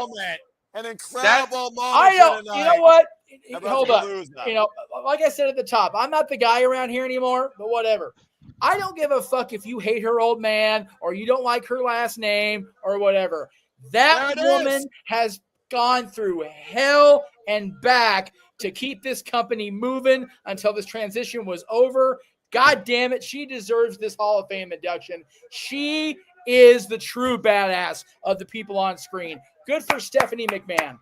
Dude, Taker just got her back for what they did to Michelle and ESPN. Yeah, no kidding. That's what. No. Like I said, that's getting her back for her not saying anything to Hunter. Yeah. When Taker and Sean surprised him last time. Look at her. Oh my God. That's All a right, gorgeous this ass actually picture, warms by my. the way. You know what? You actually may have warmed my cold heart for once in life. Congratulations, Stephanie McMahon. it's so goddamn 2026 WWE Hall of Fame. Okay, you know what? inductee. So I was on record earlier in the week saying I was not going to go to any WWE events in Vegas unless they put Cyndi Lauper in the Hall of Fame. Change my mind. If I can find a way, I'm there. Well, it's undisputed that Stephanie McMahon will take her rightful place in the WWE Hall of Fame, but still to come tonight, we got to find out what is truly undeniable and who is the most deserving. Will broken dreams come true, or will Cody Rhodes continue to be Drew McIntyre's nightmare? Time for our main event for the undisputed WWE Championship. Cody Rhodes versus Drew McIntyre. All right, I'm done with the WWE women making me all for Clint for real for the week. Can we fucking not anymore? Thank you, appreciate it. Wow. I mean, Oh, it's not often. You know, it's not often I show emotion for stuff, but that was pretty cool. She looked good in that picture too. The photo that they put over the graphic. Oh yeah, shit. that was so that photo shoot. I think I'm trying to remember when that was because they did a WWE magazine shoot when she first became the general manager of SmackDown, and that was like one of the main like profile. That was her corporate picture for years. Oh, so yeah, that's an old picture, but like I said, you look at her now, she looks better than ever. That's because she's less stressed. Fuck right, dude. Although, you know what, though, I will say, she's got one in college, one in her senior year, and one starting high school. So she ain't less stressed. She's got three teenagers, one of them in college. She's still when it comes to that, I'll tell you. Genuine moment of shock right there for Stephanie McMahon. It might have been a shock when Drew McIntyre did the Cody Rhodes dropping his head through that monitor as he looked to do it literally last night when they were here in Toledo. But he said he wanted to take the championship from Cody. He doesn't want any excuses. Yeah. Oh, yeah. Speaking of Toledo, how far are you from Toledo, Noah? He's in Toledo. What is wrong with you motherfuckers cheering for Brock Lesnar one more time on Corey Graves? What did Corey Graves do? Show me on the map where Corey Graves touched Toledo the wrong way. Jesus Christ. One, I don't watch SmackDown. You know that. Yes. Like, and God damn. Two, Toledo is its own weird city, and Brock Lesnar is somebody that just seems to never not be reacted to. And neither is this man, either on social media or on screen, as Drew McIntyre arrives. Could you please go back to your old team? Well, God damn it, Drew. You know, I'm glad I had something different to wear for shenanigans, but I'm gonna put on the collar shirt and actually be host guy and be proper. So I'll be on at the end. But yeah.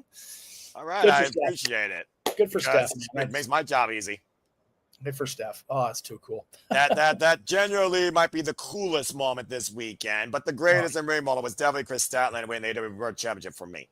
But anyway. Well, I, on the AEW side, yes, Chris winning the world title is awesome. Over here, the moment was Stephanie. Yeah. But if Drew wins this title, I'm gonna pop. Yeah, Stephanie McMahon was a moment. Stephanie Vaquer was an accomplishment. Drew McIntyre is looking for the ultimate insult to everybody on social media and to Cody Rhodes. Once called the chosen one by the old guard, Drew McIntyre, who's been hell-bent on getting this title and has felt screwed every which way, not just by CM Punk, finally finds himself in a one-on-one pure encounter. No stipulation, no gimmick, no cashing expected, no outside parties expected. It's just him and Cody for the WWE Championship. And you think about what Drew's been through the past 3 years, guys. Let's just think about it. WrestleMania 40, won the title, lost it in 5 minutes, 26 seconds. Won Money in the Bank that same year. Screwed by CM Punk that same night. Endured CM Punk through Hell in the Cell. Lost at the expense of a 50-cent bead guard on his wrist. And now Drew McIntyre, after overcoming Damian Priest at WrestleMania, even though the Punisher beat him in a steel cage, Drew McIntyre finds himself at the top of WWE again. All he's missing is the WWE Championship. In front of fans. Yeah, that's another genuine thing to your point. The WWE Championship, which he has not held since the pandemic. You think the last big moment by Drew McIntyre for that feat was in front of nobody at the expense of the Beast Brock Lesnar. This match is going to be very personal as these two again go all the way back when they were the Dashing Ones, former WWE Tag Team Champions.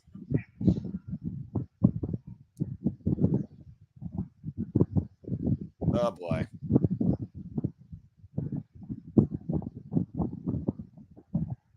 I'm still a little bit, flustered by what I just saw there. Genuine moment with Stephanie McMahon and Mark Calloway, The Undertaker. That was pretty cool. Right? I'm sitting here trying to gather my shit and like get my breath, but it's like that was just so genuinely like cute. Like fuck.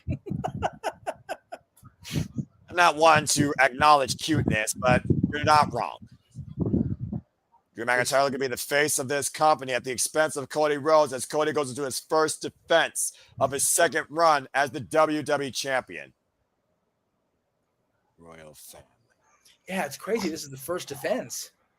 Won it back, as we know, against John Cena at SummerSlam when the real John Cena returned. He got injured, so they didn't film a movie. You know what's funny? I know champion's coming out. We got to focus on. Triple H said, "Be prepared for big surprises." Motherfucker knew. He's such an asshole. He's such an asshole. I mean, he is. Oh, he surprised his wife. What a shit. He's literally her husband, to be fair. I know. You know she's going to the back going, motherfucker. Because she was like, what the fuck? You know, in their head, she's like, what the fuck is this? No, like, just stop. Like, what? Okay, what's the gag? Her face was like, what's the gag? Right? Uh-huh.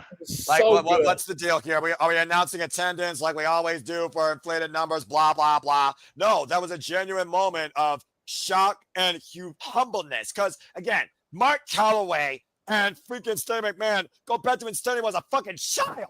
You can see her. She's like, the fuck? Like, wait a minute, what? She didn't know how to react at first. Yeah, no, dude. Stephanie does not like being put on the spot. Like she didn't like that surprise shit. No. That's Stephanie, man, for as much as the character people want to say is self-absorbed, is anything but, especially in this day and age. She doesn't want to be at the forefront. No, Stephanie, the person. Oh, they already have her Hall of Fame merch up. Well, Jesus Christ. Okay. Okay, well, there you go. There's a spoiler. Not gonna lie, the shirt might be buyable here. I'm still not spending on WWE stuff. Too frugal. Shipping and handling, not worth it. Cody Rhodes taking it all in once again, closing on another WPLE as the undisputed WWE champion. We'll see tonight if he closes out, still the champion. I'm gonna pop off and get ready for all the Stephanie's episode of Shenanigans. Stephanie Vaquer, your new champion, new Hall of Famer, and Stephanie McMahon. There you go. There you go. The two Stephanies actually freaking accomplished something tonight. Let's go down to Alicia Taylor for introductions.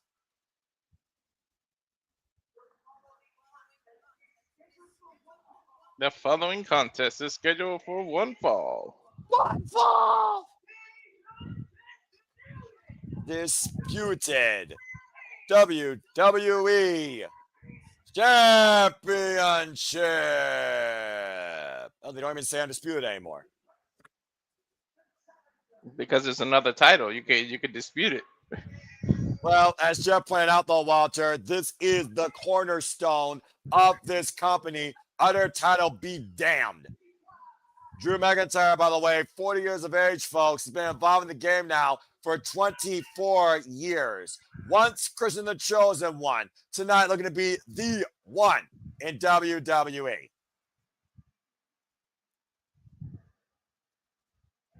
Hasn't held a World Heavyweight Championship since WrestleMania last year. Meanwhile,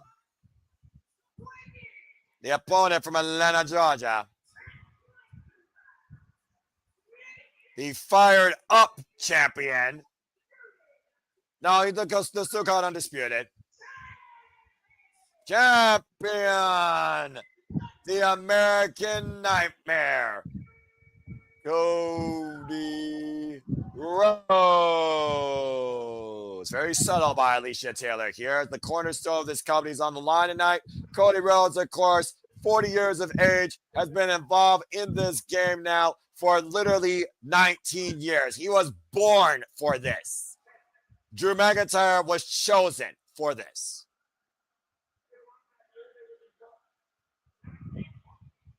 And talk about the history again that goes back to Cody Rhodes and Drew McIntyre. As I said, the Dashing Ones, former WWE Tag Team Champions. Cody Rhodes. I'll be kissing that title goodbyes. He might be kissing it for the last time. Didn't I mention that earlier? They go all the way back to 2010, Walter, when they first met each other in a Royal Rumble. After that, there was a triple threat. Drew McIntyre was the champion. Cody Rhodes was challenger with MVP. Drew won that night. Don't forget their former tag team champions. Unified to be tag team champions, by the way. The bell rings. This match is underway. They beat the Hart Dynasty. Davey Hart, Smith, and Tyson Kidd to win those titles. You want to put that in perspective. Rhodes and McIntyre one-on-one for the title here. Tell the tape here. Drew McIntyre, of course, with the height advantage. Oh. What is he? 6'5", 6'6"? Yeah, 6'6". Scottish psychopath. He a big motherfucker. Just accurate.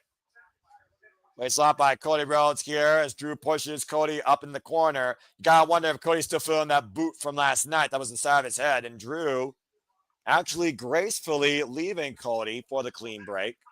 That elbow wasn't graceful. No, it wasn't, but it was definitely effective. How about being the aggressor here in the early going, by the way? You don't want to be too fast here. You don't want to rely too much on emotion, especially here in the early going, though. And McIntyre, of course, who Claymore Cody Rhodes' head for a monitor in the front of the table. Drop down with that big uppercut. Now Cody. Oh, wow. Cut by Drew. Great takedown in the power slam side headlock. Drew McIntyre sucking Cody Rhodes into that, clearly. The first time Cody Rhodes and Drew McIntyre went one-on-one was not even in WWE, folks. It was in WCPW Pro Wrestling in 2017. Cody won that night against Drew Galloway. Mm-hmm. The first time these two faced each other one-on-one in WWE, Drew McIntyre and Cody Rhodes, it was last year in February on Monday Night Raw. A swing and a miss here. Both these men, journeymen of the business, went to rediscover themselves and come back home. Drew McIntyre came to become the NXT champion, lest you forget, beating the glorious Bobby Roode to win that title. The jabs being employed here by Cody Rhodes with a flip-flop and fly, if you will. Bionic elbow to the top of the head of Drew McIntyre. Get to the midsection. Shades of a dad. Dust of Rhodes, we smelling down, cloud from heaven, baby. And Cody Rhodes fired up here tonight. Uh-oh. Oh. Might be feeling the effects of that boot. And get the Cody cutter! The cover now by Cody Rhodes and a 2 count. What do you make of that, Walter? It's beautiful. But you notice Cody Rhodes grabbed his head there almost like he had like a whiplash effect. Subtle migraine maybe from that boot from last night or that Claymore from that monitor set. And who knows if he came back too fast. But I'll say he might literally be going off adrenaline at this point. Cody Rhodes right now with Drew McIntyre in the vice grip body lock here. You might be able to pass a test, for protocol. It doesn't mean you're 100% ready. Well, you always said, and so if I when is a wrestler truly 100% in this business, mentally and physically after day one? Mm-hmm. And Cody Rhodes right now, McIntyre creating separation, the side step. Drew set up and over, lands in the apron. Now Cody now the disaster kick. Rocks Drew McIntyre down on the floor.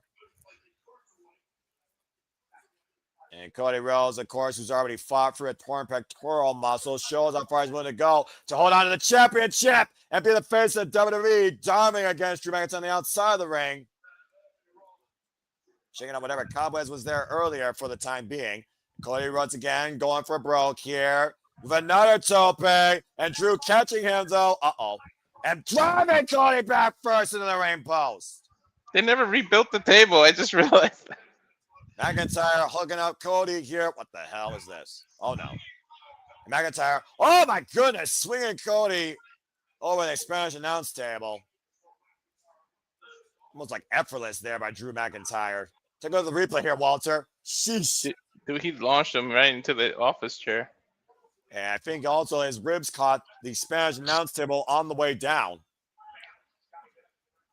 Of course, Cody Rhodes has the championship advantage, as we know. Title going into his hands via pinfall or submission inside the ring. Both these men share so many similar accolades, by the way. A victory over Brock Lesnar. A victory over John Cena. The belly overhead throw by Drew McIntyre to Cody Rhodes. Former WWE champion, former Royal Rumble winners. Take a look at the replay here with this overhead throw by Drew McIntyre to Cody. Good grief. Again, you do wonder if Cody Rhodes is still feeling any lingering effects. And now McIntyre again on the attack. Another overhead belly-to-belly throw. Mind you, to Cody.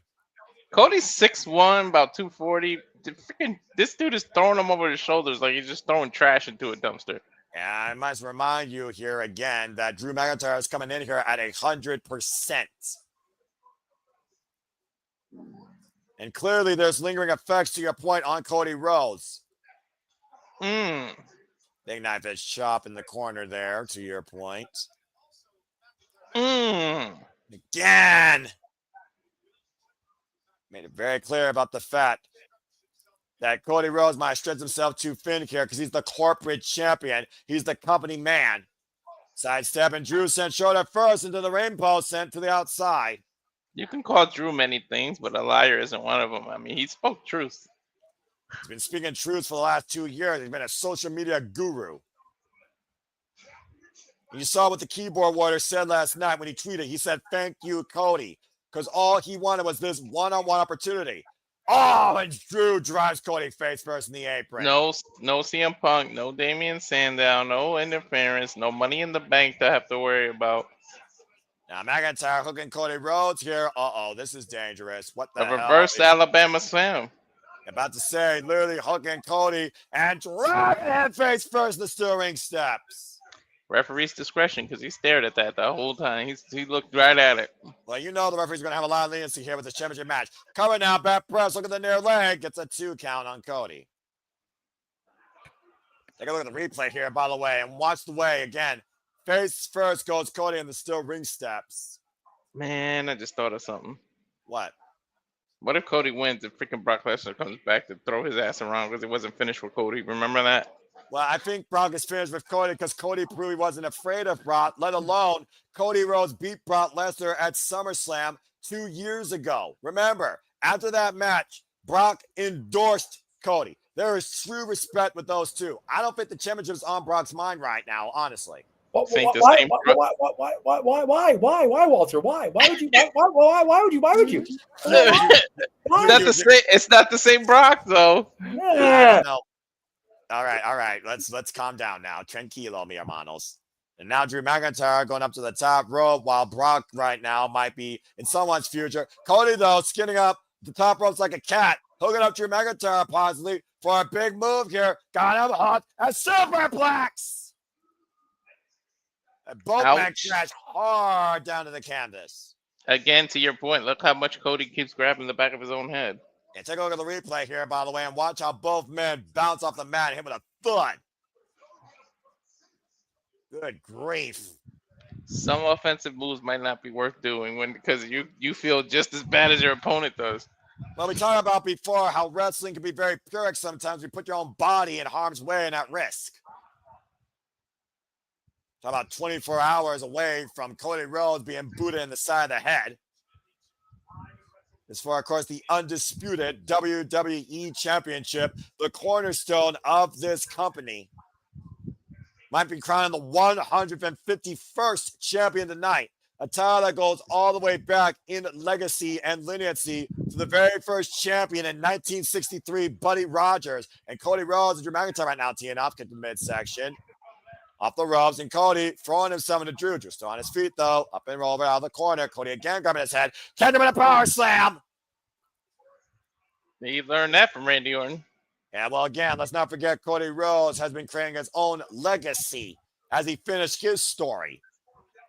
And Drew McIntyre looking to finish his story tonight at the expense of the American Nightmare. Now Cody off the second rope. Disaster kick connects.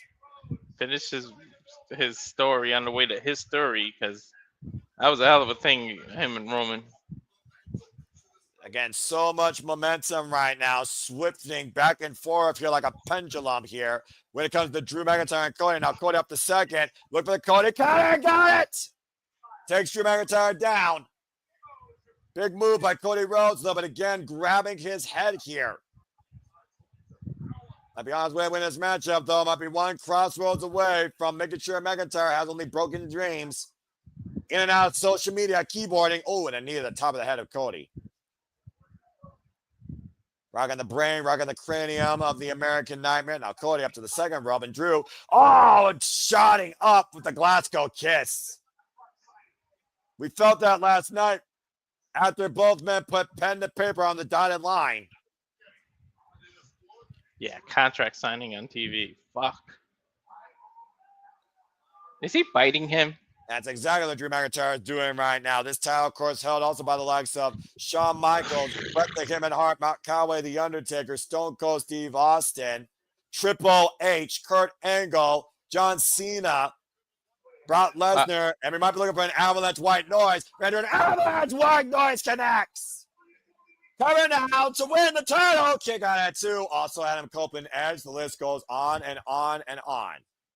I had enough biting earlier with Darby Allin. Can you not bite him, Drew, please? Well, how far is Drew willing to go to seize the title from Cody Rhodes? There's your answer. Yes, the answer is yes. About to say you answer your own damn question. Bryan Danielson, John Cena, 17 times, might I add. Sheamus, Dean Ambrose, Bray Wyatt, late and great, rest in peace. Phenomenal AJ Styles. They might be looking for the Claymore here. Drew McIntyre with the countdown to Claymore Country. Cody catching him though into a powerbomb. High stack cover. Kick out by Drew at 2. That's how you reverse a Claymore. And of course, the longest range of him on air, Roman Reigns, big Glasgow kiss again. And now McIntyre, look for the Claymore. Cody able to step backwards though. Now stepping through and a finish slide. Woo! Shout out to another all-time great. And the 16-time world champion, Ric Flair. You could say the biggest rivalry of Cody's dad. And no kidding. The only thing I can do at this point is roll on his belly as Cody Rhodes is in between him and the ropes. Will McIntyre tap? Will McIntyre reverse the pressure? Can Cody Rhodes hold on to this with enough force here? And McIntyre trying to hoist his body up, slapping away Cody Rhodes, but Cody refusing to let up on his grip. On a big right hand, force the break. Right to the jaw. Cody might have been knocked out there, honestly. That might have been a knockout shot. Referee checking on Cody Rhodes, see if he can continue. Cody, you talked about earlier, Cody Rhodes came back too soon. Cody might not know where the hell he is right now. Does he realize he's in Indianapolis? Well, Cody Rhodes is really struggling right now, to your point. Drew McIntyre, former WWE champion 2 times, has not held this title since 2021 as he literally rips the turnbuckle pad off. No more Prime. Devious intentions here by Drew McIntyre. Well, the referee saying I got to put that back on. Drew McIntyre saying nope. He tossed it to the side. Well, Drew McIntyre has no respect for authority here. Meanwhile, Cody Rhodes looking up Drew McIntyre for a crossroads counter. The referee got out of the way, though. And now a schoolboy roll-up. High step. Referee out of his position, though. And Rhodes is in the ring. Drew with the roll-up. Gets a 2 count. That was more than a 3 count. Oh, and Drew sent to the first and exposed steel. And Cody crossroads. Come to retain the title. Kick at 2. After a corner bump. And Drew McIntyre, to your point, might have had this match won. Look at this. Referee thrown out of position, though. The roll-up here. 1, 2, 3, 4. 1, 2. Cody kicks out. That was on Drew's own undoing there and almost cost him. A crossroads nearly ended things here at the reversal first and exposed turnbuckle. McIntyre again still in this fight, but also proving once again he's his own worst enemy. If Drew does not win this match, he will never live it down. Period. Now off the second rope. We might have reached a crossroads at this match because Cody's thinking about what the hell do I got to do to put Drew away. Well, he tried the Cody cutter and it didn't work. Now Drew McIntyre. Oh, at top! And it What the got fuck? Cody. Tope A man- con Hilo. A man that big should not be doing that. Yeah, no kidding. Now McIntyre bringing Cody back inside the ring. Sense of urgency here by the challenger. Countdown. Claymore! Claymore! Rhodes covered by McIntyre. Kick out 2.5. Woo! I thought he had him. Practically knocked Cody Rhodes sideways with that. I damn near fell out of my chair. I'm not gonna lie. Looking for his 4th World Championship and his 3rd WWE Championship. That Claymore yield only 2 9/10. Ridiculous. 1/10 of a second away from broken dreams to an achieved reality, as Cody Rhodes is still alive and rolling. Not even kicking, rolling away from the ring to the apron. Dude, he was like a half of a second. Drew McIntyre has been saying the world's been against him here, calling WWE a conspiracy theory. Fucking Now tenth against of a the second. announce table. I mean, Cody could hardly stand up to that Claymore, Walter. No. Remember, he's not fully recovered, I'm telling you. Yeah, but Drew McIntyre right now, is he doubting himself here? Oh, dear God. No, not again. Not again. You can't do this again, Drew. Come on, man. Pin the man inside the ring. You know what you want. You asked for this. You wanted a one-on-one affair. No excuses. No shenanigans. You want the title. Win the title. Prove something to yourself. Oh, I claim it for the minor, but Cody gets out of the way. And Drew might shatter his own ankle in the process. He got the best of himself. Oh my gosh, look at that TV and that table destroyed. And Drew might literally blew out his own ankle. Talk about compassion. There's no compassion there. Drew might not be able to stand right now after that. You can't. He was his own undoing, though. Well, again, the official warned Drew McIntyre, Drew, you're a victim of your own sins.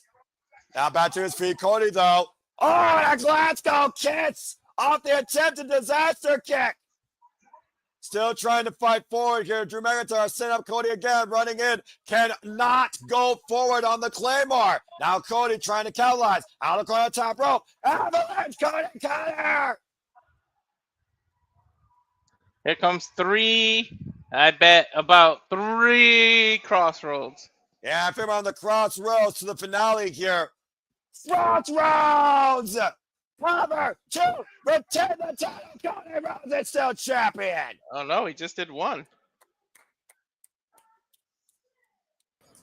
Once again, Drew McIntyre is his own worst enemy and his own undoing. A victim of his past. Cost him the championship tonight in Indianapolis. Cody Rhodes is still undisputed WWE champion. Something big's about to happen. There's no way this wasn't the main event for a reason.